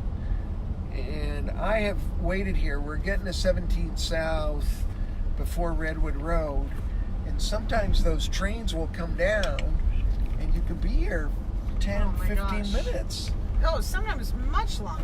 Waiting for the trains, and I think I have a solution on that. And we'll get into it later, but I think there's a way that would work for everybody. I mean, the train's got to go. And they have the easement, they have the right-of-way. They've got the right-of-way. So we have to work around them. But I think there's a way maybe that we could handle that. So where are we headed? We're headed to Jordan Park. Okay. Right here. Great. And we're gonna walk the Jordan River Parkway. Okay, that sounds great. Yeah, it's gonna be a lot of fun. And then we're gonna pick up Sierra. She'll be around now because she's gonna start, and she'll be able to do.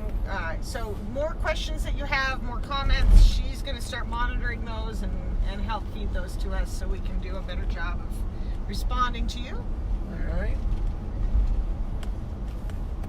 We are now coming up on 9th West, I think, and 17th South. Just to get some idea about where we are. This is the DABC warehouse here. I'd like to get into there. And the DABC, the bureaucrats are there.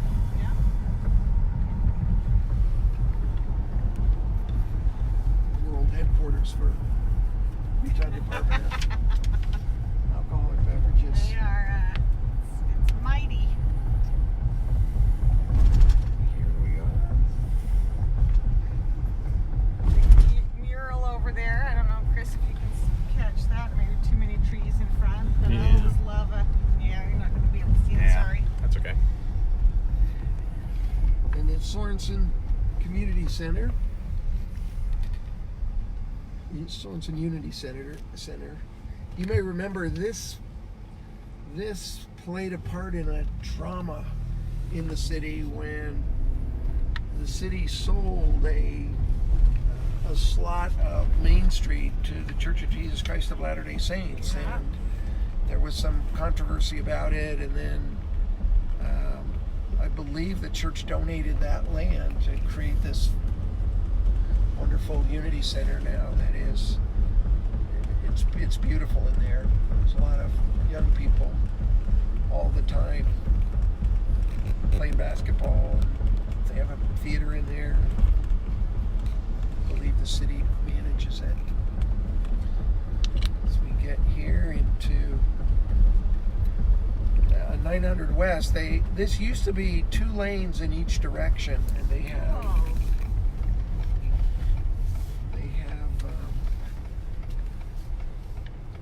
narrowed it down.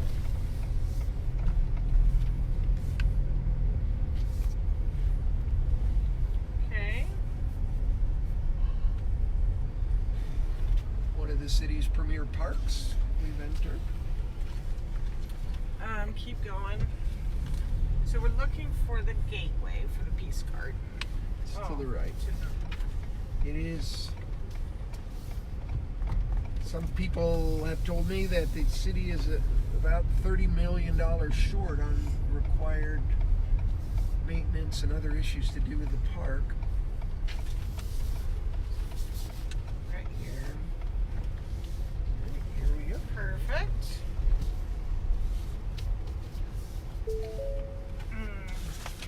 Aaron will have a paper, but we're meeting Jason. All right.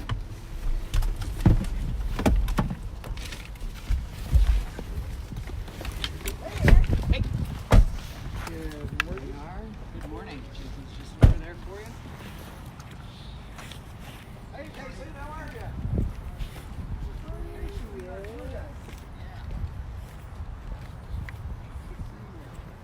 How's this going? So far, so good.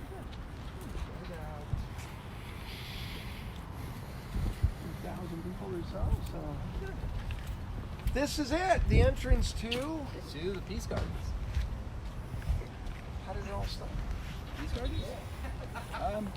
Sometime after World War II, but I'm not the one to ask. Oh, I just okay. know it's probably the most beautiful spot in the city. It's very dense with plants, and it's very loved and cherished by the folks that work here. But we're going to walk through the park, and we're going to get to the river. It's just a great way to start and kind of see the juxtaposition of love versus neglect. Perfect. So, hey, Marcie. And we got our co-host here. Hello. Marcie Collet, how are you? Do you know Jason? I don't think so. Jason is from Popular Grove. He runs the place, and he's going to walk us through and give us an update. a great place. Marcie lives here on the west side as well. Yeah, Look how magnificent this I know. is. Yeah, it's beautiful. Always, every time I come here, it's just terrific. So, talk to us, Jace. So I wanted to talk to you about the Riverway, Right. And how it, and kind of parks in general, and how the public interfaces a little bit with that. Great. It's Salt Lake City seems to have a difficult time managing some of its green space. And a lot of that has to do with budgets. Looking in this park, it looks like, wow, this is really great management, and it is. However, as you get out into the city, other parks have a hard time. There's very few people, and the city doesn't actually currently have a budget, to my knowledge at this point, because something's changed the last month or so, to manage all the parks. And that includes its portion of what the river will. I'm going to do a little trimming of trees over here. So it's become an issue where there's no consistent budget to manage all this stuff. So when sprinkler heads break, or mowing gets behind, or maybe fixing mowers or all that stuff, it's not really, it's underfunded. And there's not enough folks. And I think also in our side of town, we don't have, we have the residents over here have lower incomes, and they resort to parks as places to go a lot more than in other parts of the city. Yeah. They're necessary, and keeping them maintained and making sure that they're safe for kids and cleaned up, and the trash cans are being emptied and stuff on time regularly. They come around and do it. Sometimes they get full faster than they may think, or the park itself will get used further into the season than the city's normal constraints. Usually they think it's summer. We're going to cut through here. We're going to go off the trail here and cross over. But those are real issues with use of parks. I hear we're $30 million short on maintenance. Yeah, it's a crazy number. It's a crazy number. And me personally, if I'm looking at how my taxes are being spent, I want them to come back to me. They do in general, but there are some things that are more, obtainable for me and the people in my neighborhood, like parks and recreation that are important. And seeing that money come back in parks is a really great way to see it at work.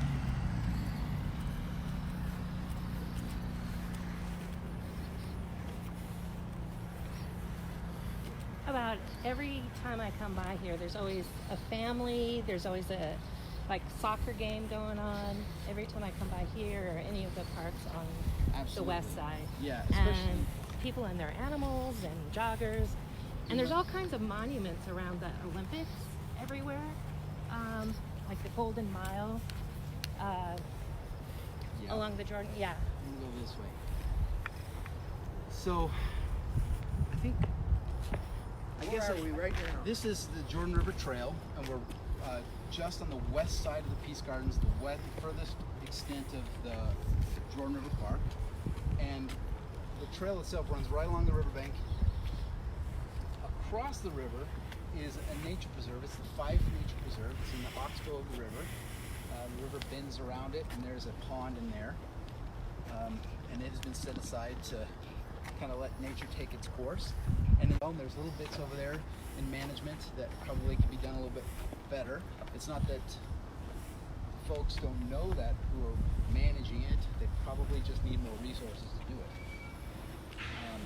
So there's never going to be condos in that or area. housing over there. It's going to be preserved.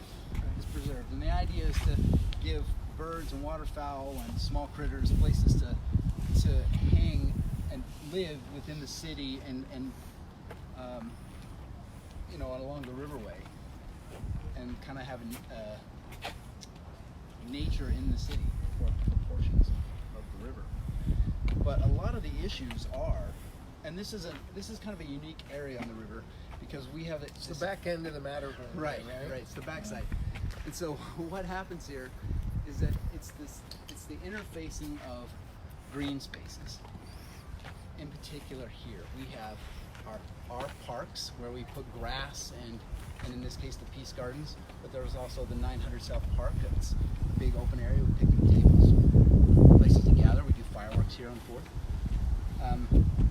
And the natural park, the Fife wetland, and the river, and where they interface is where I think the city has a lot of problem managing. The water itself has to be kept clear of trees and debris because it's, as a national waterway, the federal government requires that it be navigable. So it has to be cleaned up. And the state manages it, the city manages it, and the county manages it. All these elements are hard for us to get together and work together to do something better with the river and deal with its neglect. And what I mean by neglect is people will drive past the river, they'll drive over the river, and it's all treated like a ditch. It's behind the park. It's the ditch behind the park. It's the ditch you cross to get to the airport. It's the ditch you cross to get to Redwood Road. It's the ditch you cross to go to work. There are bridges all along through the entire valley that people just cross over. So you have to wonder, I mean, in most places the rivers are the centerpiece of parks, not, and that's kind of what you're saying, right? That's right. It's a weird decision somebody made. Well, for 100 years in this city, there have been multiple plans put forward to do something. Can I say hi to your dog? Me. His name is Tank. Good Tank. And he's a registered Democrat. I have problems with the Republican dogs. So. Yes, I know exactly how you feel. I know, buddy. Yeah. Well, he is a tank, huh? He is a tank. Yeah. He's a senior citizen, huh? He's like 13, and he's slowing down, but... Aren't we all? Hi. Yes, Jim. Hi, Jim. Pleased to meet you. Thank you so much. What are you going to do for us? Oh man, we're just talking about how to make the river part of inculcated into our whole valley. Yeah, you know, this Jordan River could really be a centerpiece place for this city and county. I know it's been years and years and it's just been a dumping ground. But, I mean, I don't know how you do it, how you start. Well, we're just talking about that, and it's interesting that it isn't the centerpiece. You know, Riverwalk, and right. wherever, San they're Antonio. Kind of, you build everything around it, and somehow they've missed out. Pointed out, yeah, we've missed that, but there's got to be bright ways to get it back. Well, as a neighbor who lives around here, the river goes across my soccer field, my elementary school.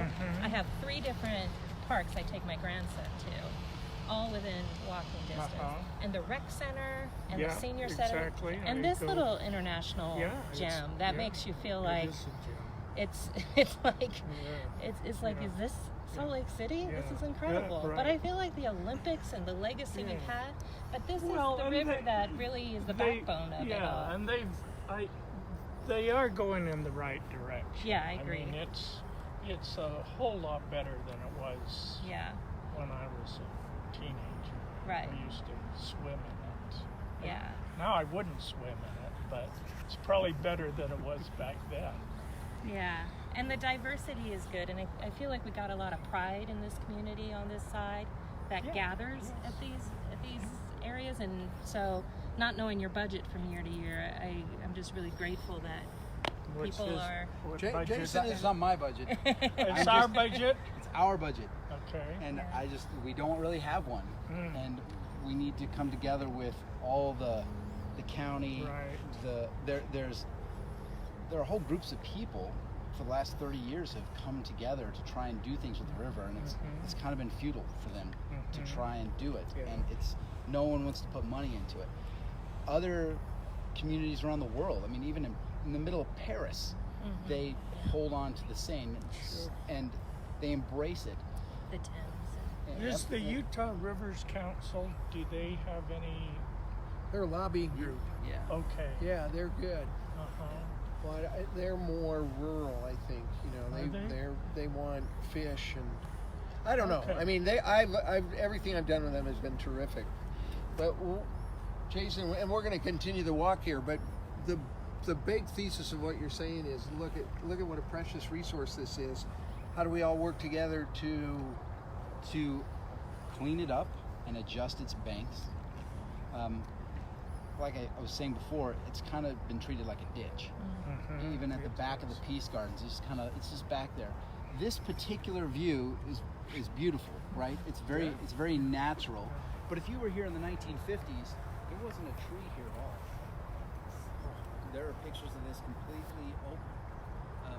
So it's changed a lot just in that span of time. But what I think is a real...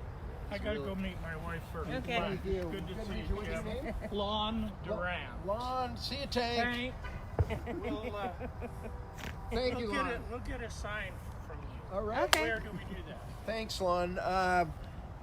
DeBacchus for mayor. Okay. www. Just fill it out. We'll deliver it to your house. Oh, okay. Okay. All Thank you, Lon. right. Bye-bye. Thanks, Lon. Thank you. Wait, well, Come on, honest, we Hank. didn't set him up, No. No. Okay, so He's my ex-husband. Tank, bye-bye. Bye, Tank. He's staying with us.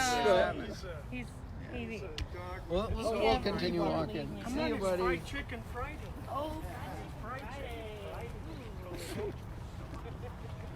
Fried chicken Friday. How you doing?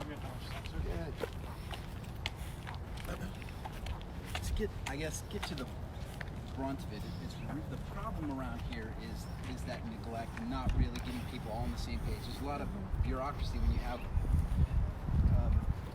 all of this figured out by committee. It's hard to really zone in on what really needs to happen and move forward on it. People have talked about fixing things for a lifetime, and none of that is really taking place. Little elements along the way. What we're coming up on here is the 9-line trail, and this trail is basically the demarcation point now. It used to be an old train rail system through here. This is the demarcation point between where we're at now in Glendale and walking into Poplar Grove. And so this is the old train bridge. It's been turned into a footbridge. And now it's a lot of bicycle stuff here. Right? Yeah. If you're here, so everyone's at work right now, but if you were here at 5 in the afternoon, there are people walking dogs, riding bikes. Oh, sorry. Traveling the trail. Hey, how did I get my hair to go like yours? I was born this way. Me too. Bye-bye. And right here is where it's kind of a good focal point. If you look around, this is utility management of water flowing into the river, where they have this biomass basically cleaning the water up before it flows into the river. It's also taking out large debris at the far end, from the east end of this. But it probably needs a little more work with the tarp out of there, making sure that they're not messing up the mud and stuff. But this is all ecological things that are above my pay grade. I don't know the ins and outs. I do know that getting people out here and making sure it's going on is probably the toughest bit. It's making sure there's enough folks that come out and help manage it. But I might be speaking beyond what I know there on that. This area, watch it, there's a bike guy. If you look down here, you'll look back this direction. You see where the road dead ends into the cement barriers. Yep. This is a problem we have in Salt Lake. Anytime anyone wants to access the river, there are a few access points, but there are a lot of dead ends. A lot of roads come to the river and stop where there isn't a bridge, and they're just stopped like that.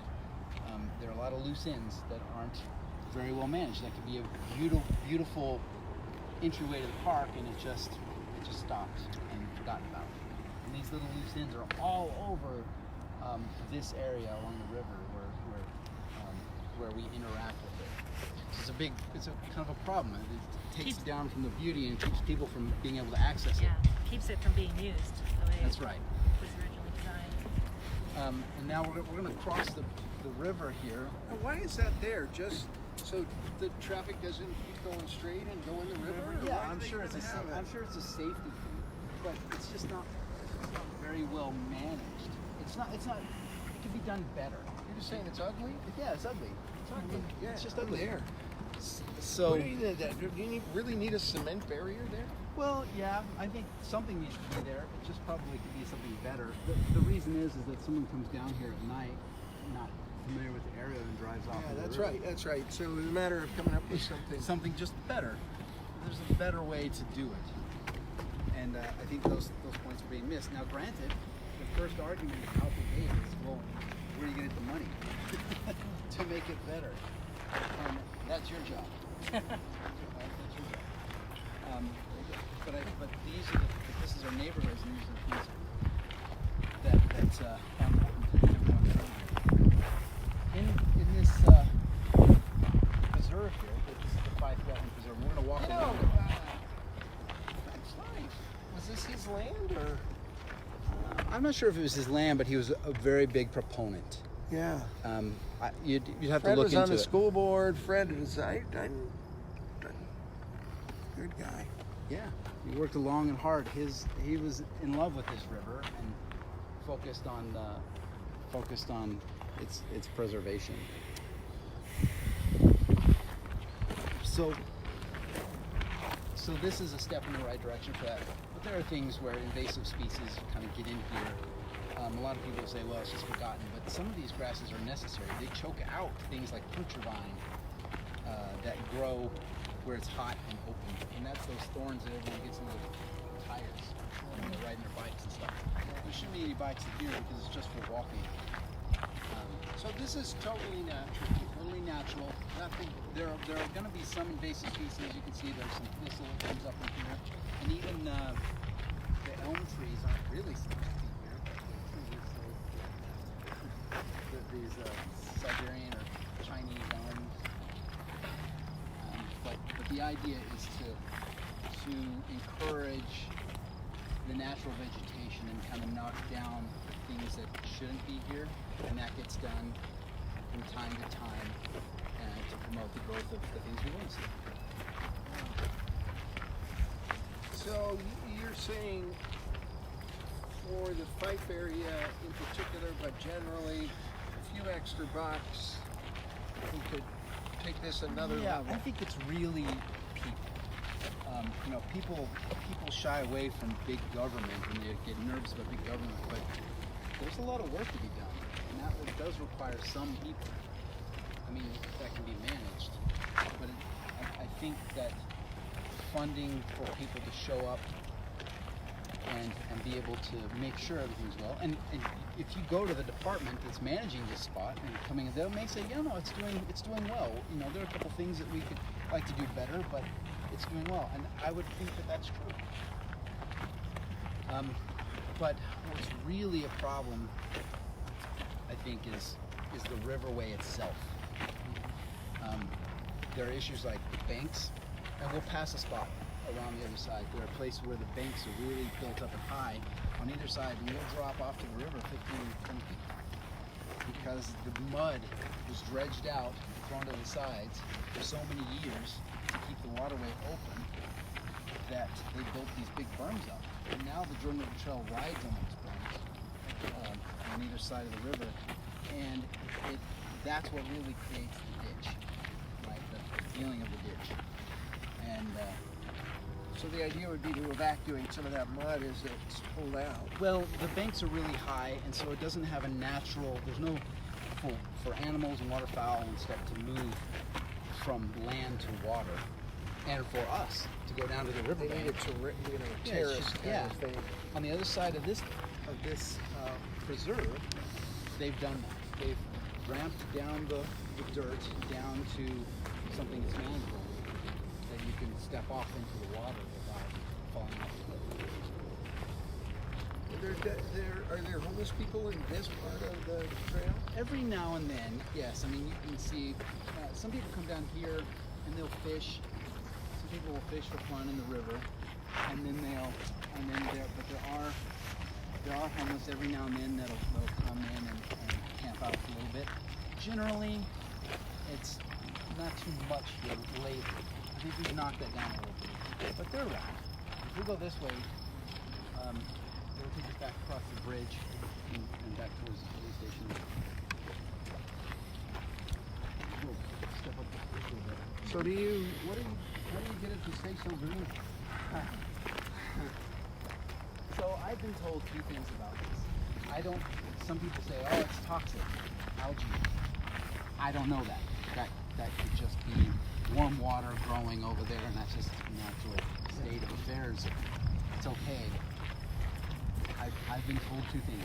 It's perfectly fine, and no, it's bad. It depends on how you look at it. I would imagine that's sucking a lot of oxygen out of that water and making it hard for fish to live in there. Somebody would know the answer to that. Someone does know the answer to that. But yeah, it is awfully green. I saw some ducks in there yesterday. They weren't actually in the water. They were just up on the bank. Sunday. That's right, because yesterday was a good day for that. So here you go. This is sort of this is probably the number one issue with homeless, is that they will bring things out and rifle through it and leave things. So this is how we trash our river bank. And it gets thrown into the river sometimes. Oh, sometimes, absolutely.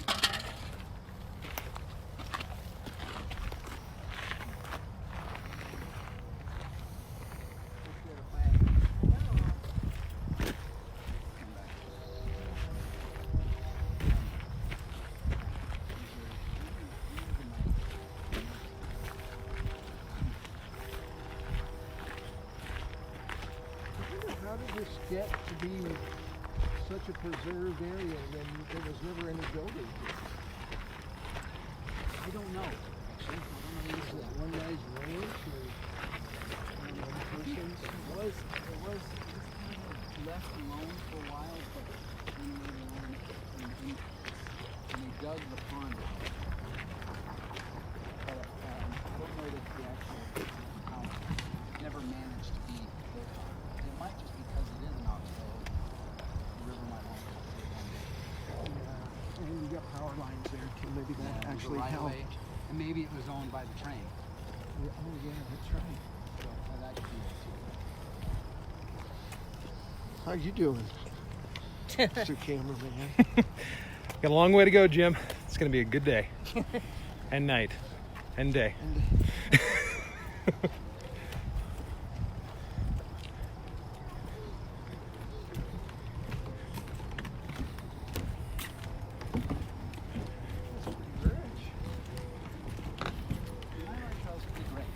What's that? I've ridden this trail all the way to almost the Lehigh. Wow. Yeah. It's really How far can you go up? it goes up. You can connect all the way to let's cross the Battlefield now. I believe. I haven't gone all the way, but I've looked at it on a map. You got that overpass now that goes over That's a big help. to the fair. Yeah.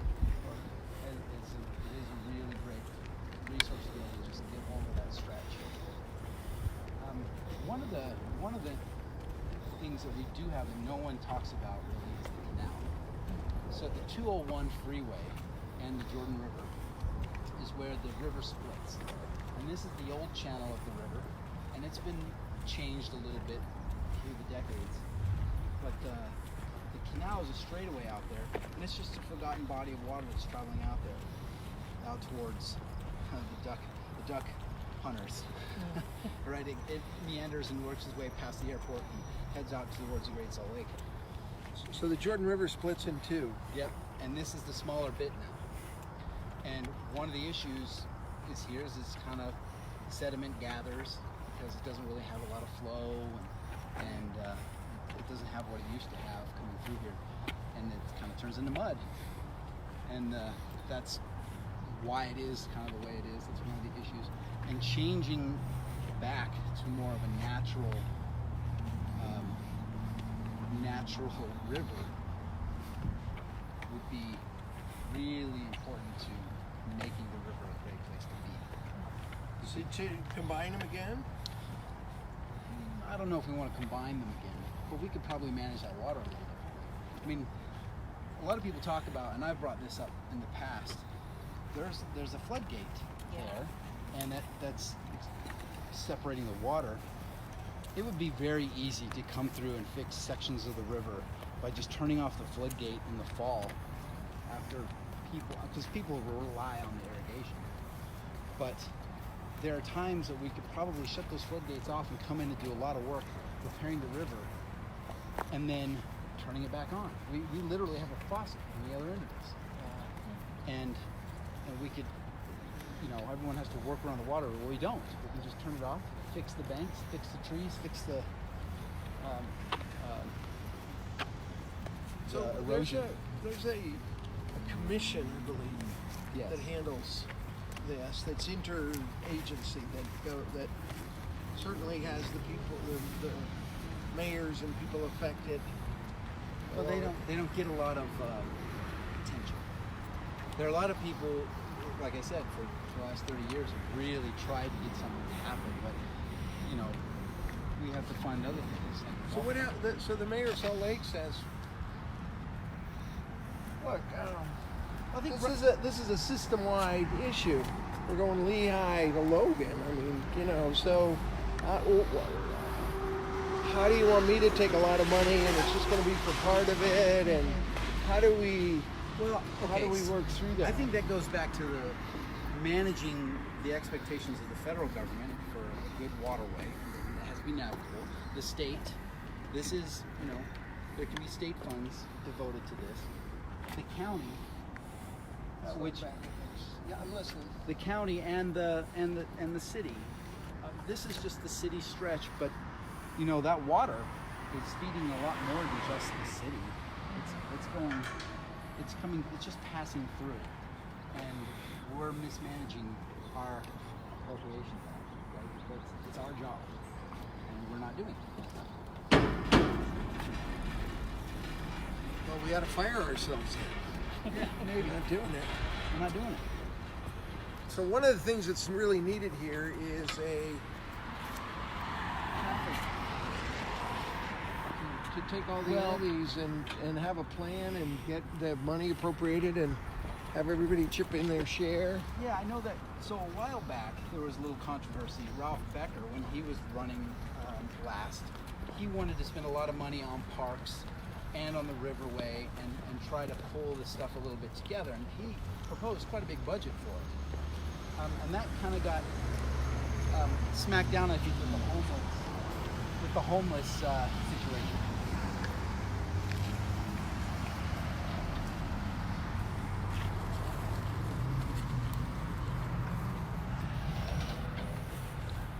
Which is still an issue, right? It's still a problem. It's definitely gotten better.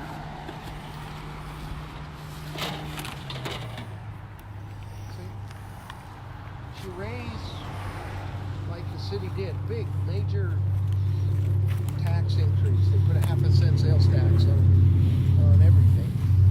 So it's going to bring in $35 million a year.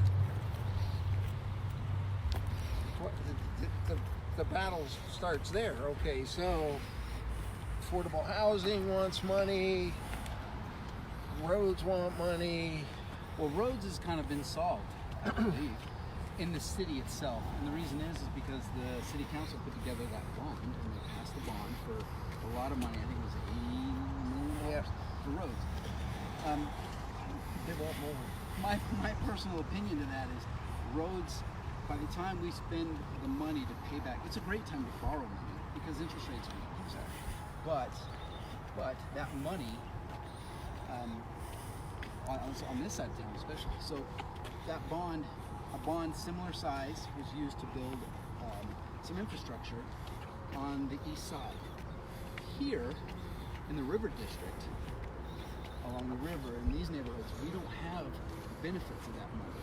That was used to build a big recreation center for the city. And it's nice, it's a nice facility, and it's being used, but our kids, we have lots of kids. There's 5 elementary schools within walking distance from here. I'm listening. And that money, those funds could be used here versus, I think there's other ways to find money for roads. That's one of those places with an awkward ending? No, or do you think that one looks good? No, this is a good start to managing those awkward ends. And this happened a year and a half ago, I think, or maybe 2 years. And this used to be just a dead end. The old cement pieces were all that was there. And then what they did is they said, okay, if we push snow down to the end of this road, it can melt and work its way down to the river. And that's what this little drainage is. And this is the city starting to do this kind of change. Yeah. But up here on the other side of the bridge, you'll see where it hasn't. It's just another dead end. And this is also from the bridge where you'll see the dredging, how it's affecting the banks of the river. So I'm not clear who's there are, I mean, who if we put a pile of money in, who would be contributing to that? So that does the state have any dog in the fight? Does the county? Does the truth is they should all be participating because it's a waterway for everyone. Yeah. And there's no reason why we can't divide the workload between it. And no one seems to come up. The problem is the committee mentality doesn't get a lot of things done quickly. However, in this case, we do have a lot of entities involved. Who built the trail? Well, I think each city had to do its own section as they put together, but someone led the charge to say, let's make this happen. Each city had to spend their money on their portion. Because I mean, it's impressive and consistent. Yeah, it is really nice. So if you look here, look on this side of the river, on the left bank there. See how high that is? That is a completely unnatural situation, and that is from years and years of dredging. And it's on this side too, you just can't see it from the trees. And we'll walk up on top of it. But this is kind of the old school of management of this waterway, was to just clear it out, dredge it out, and put the mud up on either side. And it's really unusable even by wildlife. I mean, the only thing that can manage that is a bird. So you're a little closer on this side of it. And that's because they built this bridge here. But even then you can't get and drink, or you can, how would you do that if you were an animal? You'd fall in. Yeah, you'd fall in, right. And that there's a lot of muskrat, and there's actually a few beaver in this stretch of the river. And they manage in different areas, but where they live, where they are, the bank isn't that high. So even they tend to squirrel away from the high banks. Sarah, you're telling us something. I'm telling you, we're going to stop here. We're on the clock. How much time do we have left? It's time to go. All right. Oh, this is good. You have like 2 minutes. Well, Jason, professor. Thank you. Well, no. What do you do for a living? I make motion pictures. You do? Really? But I'm an avid river runner. I love the river. There's a lot of work that needs to be done here. You can see here, see how it just dead ends to a barrier? Right? Yeah, that's on either side of the river, going through all the neighborhoods, this is what happens. And it's not really an access point, it's just a forgotten corner. And there are lots of forgotten corners. There's some I forgot to point out, but I think an interagency plan between the federal government, the state government, county, and the city to come up with managing water. Now, someone like Murray may say, well, we did it on our own. But we have some unique things. We've got the canal that diverges some of that water. There's no reason that canal can't be a parkway. There's no reason we can't walk along it and use it as a trail. It's just because it's straight doesn't mean it can't function for us. So I think that's really important too. I've said that about streets a lot. Jason, it's a pleasure to meet you. Thank you so much for picking in. And can I go to the movies and see anything that you're making? Not in a little bit. I haven't been on anything large enough to the movies. In the past you may have some Transformers, which you enjoyed. Transformers? Yeah. You did Transformers? Yeah, it's been a little bit since I did the big movies. That's fantastic. Yeah. Well, okay, I could be Transformer if you need one. I'm just throwing that out there. All right, thank you. Good to meet Really, you. it's really I know there's a lot of awesome. Thank you rambling, so but much. No, it was there's perfect, a lot yeah. to kind of put out there. Yeah, no, we needed that commentary. I It's live helpful. blocks from here, and I saw just little live- crannies I had never seen before. Yeah. I want to make this work, and I'm just by what you're saying. I think we need to pull the information together, and then There are people see- who know much more than me Yeah. that just aren't getting the attention that they need to get it. It's lack of action. There are lots of ideas and plans. Over 100 years, 8 plans have been put together for the river, and nothing has ever been done. I'm not a patient man, I'll tell you that. Thank Well, you. have a good day. All right, See ya. appreciate it, See ya. Jason. Thanks. That's interesting, Marcie. Yeah. You know all that? No. You live there. I do.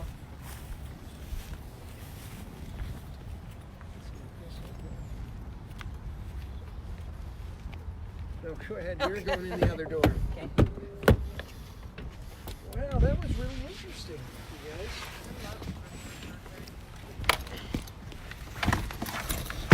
Let's see what we can do.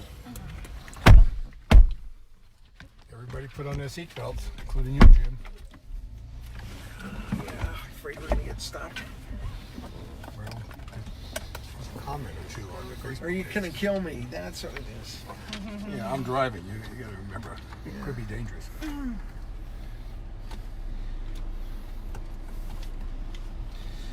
You in? Yep. So we're meeting. We're gonna go to North Temple next. Okay. So it's just right down the road.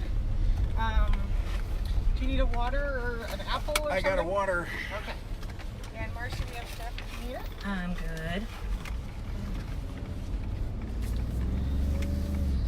Well, talk about your experience on the west side. Well, Jim, I think you know my story in that I was having too much fun and doing good work for nonprofits in Denver. And so I never happened to get married until I met a nice divorced man from Provo. And the Haven't we deal. all? Yeah. you were one of those, except without the divorce, right? And so I picked up and moved from downtown Denver, and I was in the middle of things. I was like the coolest parks and bars and restaurants and good people doing good things. And I picked up and I moved to Provo, and that was lovely. But then Russ and I both got jobs in Salt Lake City, and when we decided where to live, I was like, I want to live on the west side. This is like, there's color, there's diversity, there's action. I could tell, and this was January 2007, by the way. Right before the crash. Exactly. So Russ has impeccable timing in his life when he meets, great people like me. It's usually before an economic crash. And so I really wanted to live on this side. It reminded me of the areas I lived in Denver. And so we got a house. And again, it was supposed to be 3 years, and then I was going to drag him back to Denver. But then I just fell in love with the place. And there's just, there's a Polynesian community, there's a Latino community, there's just all kinds of stuff that I just think when people keep on thinking that I'm going to move out of Salt Lake City, I'm like, this city would surprise you. This is not big love kind of territory. And so now I have people who come and visit me a lot, come and see movies at my theater and everything. And they're like, okay, I get it. This is like Denver back in the good old days, back when it was easy to live. And? So we're going to give it That's what another you're 3 doing. years. We're going to give it another 3 years. See who's elected mayor. And see how that goes. And then maybe move back. And John Hickenlooper, who's running for president. Who isn't? Right. Well, he's a former mayor of Denver. He set up one of the first brew pubs. I have spent a lot of time in a lot of his brew pubs in Denver. And then he became governor. and now he's running for president. I don't think he'll win, but There's another guy you running know. for president from Colorado. Yeah, too, there right? is. Matt Armstrong. Yeah. The senator. Yeah. And you like Hickenlooper better? I don't really like either of them, but I like their brew pubs. So, and I like the fact that they're running. I like that Colorado and Utah and just this way of life that I feel like I was, brought up in. The vibe, huh? Yeah, and that's what I like about you. I like that you help Salt Lake City and Utah lose its weird factor. Some people would say I am the weird factor. Thank God you are. Oh, okay, just checking there. You make me feel a little less weird, and I'm not sure if that's good for the your general votership either. But when you say that your theater, we're going to talk a little bit about this later. You now are, what's your title? I'm Associate Director of Sponsorship. For? Salt Lake Film Society. Salt Lake Film Society, like the Broadway theaters. Yep, Salt Lake Film Society it's a non-profit art house theater, runs the Broadway and the Tower theaters. But you're a film person. That's how way we back. connected. Yeah, You and I were always talking. Yeah, we talked Sundance, and you could never figure out your Sundance I can't even tickets. figure out how to apply for Sundance tickets. I mean, I think that's part of the. I think they cut down on people like me watching the films because we can't figure out how to fill out the applications to get tickets. Well, they're getting better. They're certainly better. Their apps are better, and their schedules are coming out sooner and easier to figure out. Yeah. All right, guys, we are here to our next. Going to be a little bit different from the Jordan River.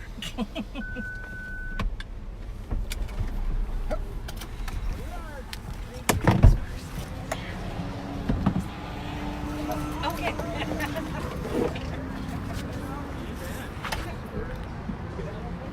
Yes. Right, so I think we'll be okay parking here. We have a person staying with us. Oh, okay. I think it'll be all right. All right, Marcie. Hello. Nigel. Hi. Nice to meet you. Marcie's my co-host for the 3 hours here. Okay. I met Nigel, I don't know, 6 months ago. Longer than that. 6 We've known years each ago. Longer than 60 years ago. Not that long. A long time. And anyway, he impressed me right away as a guy. Hey, take charge. He knows how to do stuff, get stuff done, and work with community and a lot of other people. And I said, that's a guy I want to get to know better. So you took on what may be the toughest job in sports. Let's walk and talk, and you tell me what you saw and what happened and what it was doing to the neighborhood and how things have gotten better or not, or what it is. Well, Swaby. Swaby. So as you can see, let's take the long shot right over here. We've got a group of people there in front of what used to be an Arctic Circle.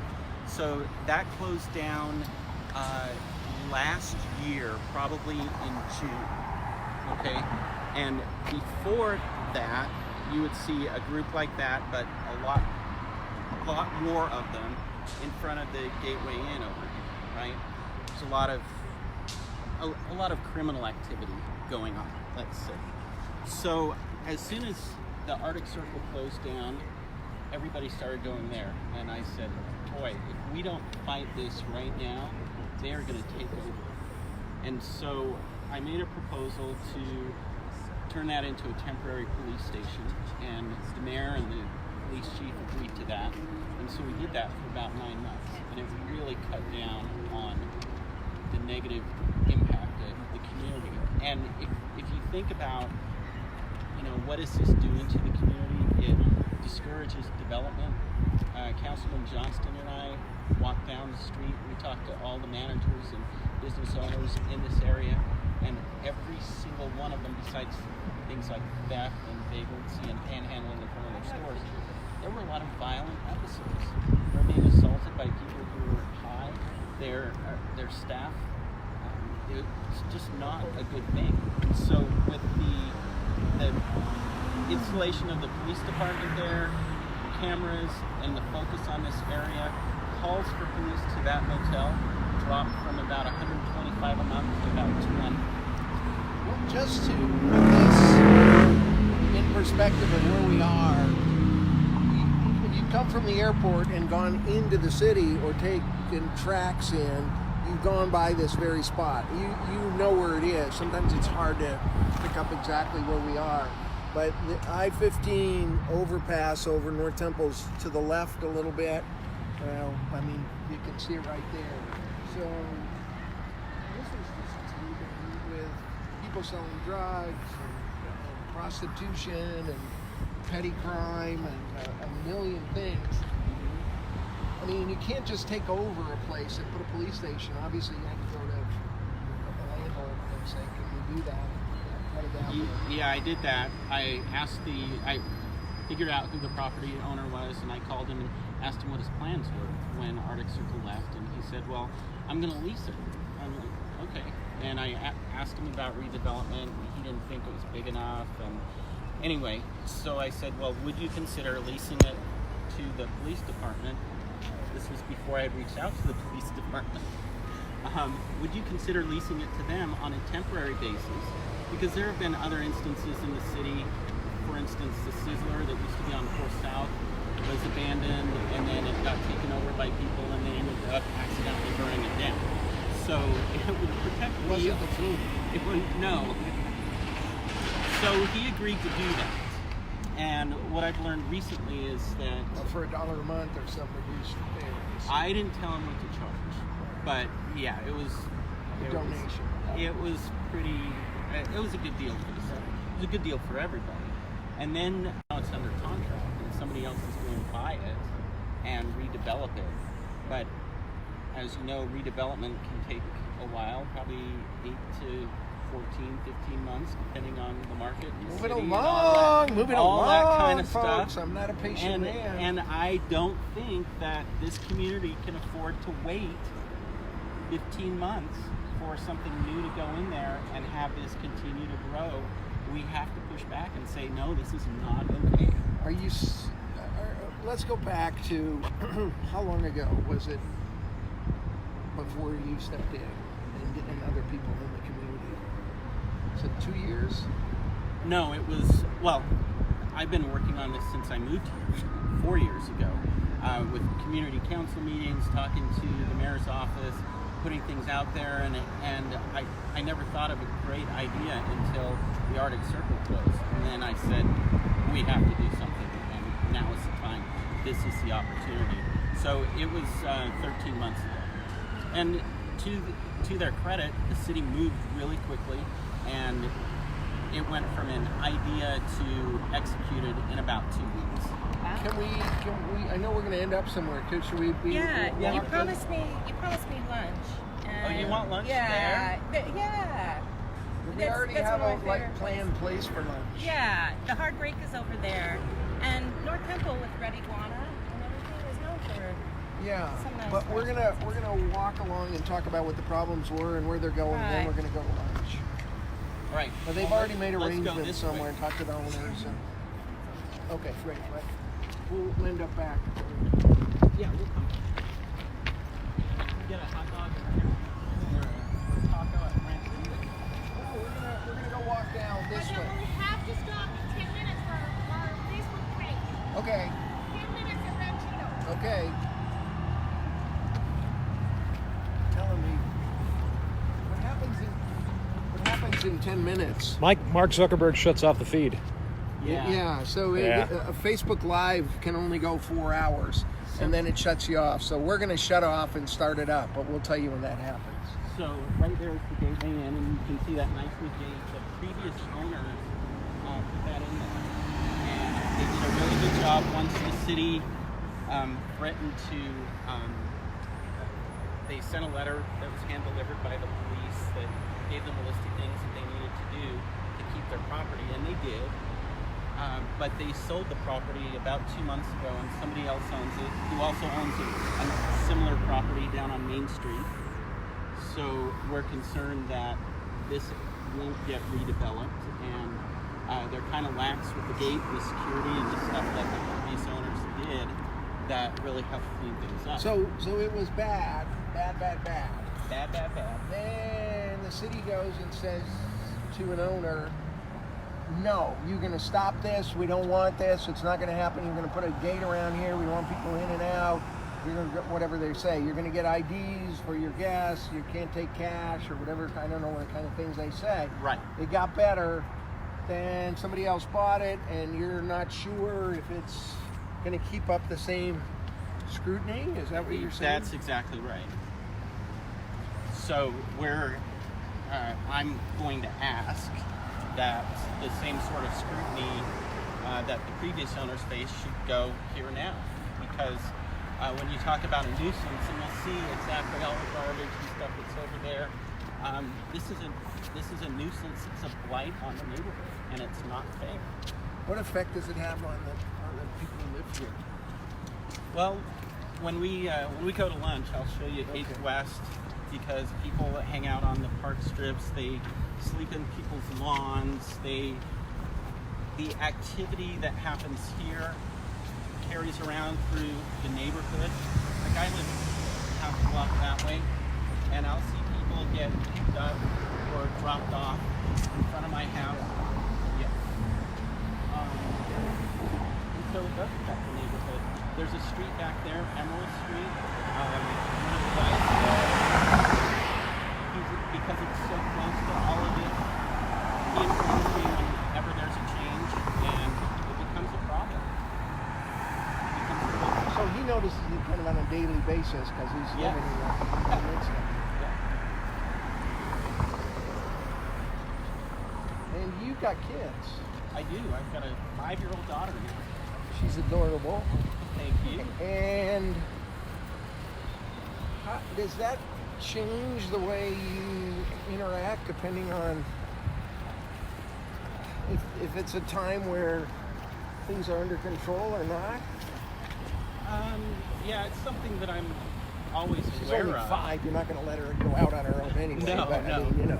No, but I've come home before where there's people sitting on my front, outside of my fence or whatever. So we've got somebody back there. We've got people behind the building. This little electrical box. You can see that these guys are moving because they don't want to be on camera. Looks like the garbage got cleaned up a little bit, but it's absolutely a mess here. Characterize any person or persons that you may see. Right. So there were, even a few days ago, there was a police camera there. It looks like it's been removed. They put them around different parts of this area, and those seem to be a deterrent as well. Wouldn't you say that the condos and everything the transformation that's going on downtown is just pushing more and more folks this way, that the density is what I'm really noticing lately. Well, you've got density and you've got some regentrification. These neighborhoods around here last year, this was the highest appreciating zip code in the city. Right. But it's, side by side with such contrast. Right. And that's the thing, that's the concern that people have. Yeah. Is that you've got this, like a great example is the Bodie, which was built over here. It's a mixed income, but there are folks, that red building, you can see it. There are folks that moved down from the suburbs to be downtown. For sure. And they see this and feel like they were the bait and switch. Yeah. Fun little art though on here. They'll go all the way down this way, and right there, he's got another project, corridor project, area, create amenities for the people that live here too. I'm going to talk when we get inside about the Folsom Corridor project. I think it's really fascinating. I think when we get on this other side of the street, we're going to need to you watching and listening, we're going to need to go away for 2 minutes, and then we'll be right back. And we'll be rewarding those of you who come right back with donuts. If you go and don't come back, no donuts at all. So why don't we do that right now? We will say This is the Mayor-a-Thon. My name is Jim DeBacchus. We're traveling around the city. We're done with our first 4 hours. We got 20 left. I hope you're enjoying listening to fabulous people talk about our city. And we'll say goodbye. We'll be back in 2 minutes or less.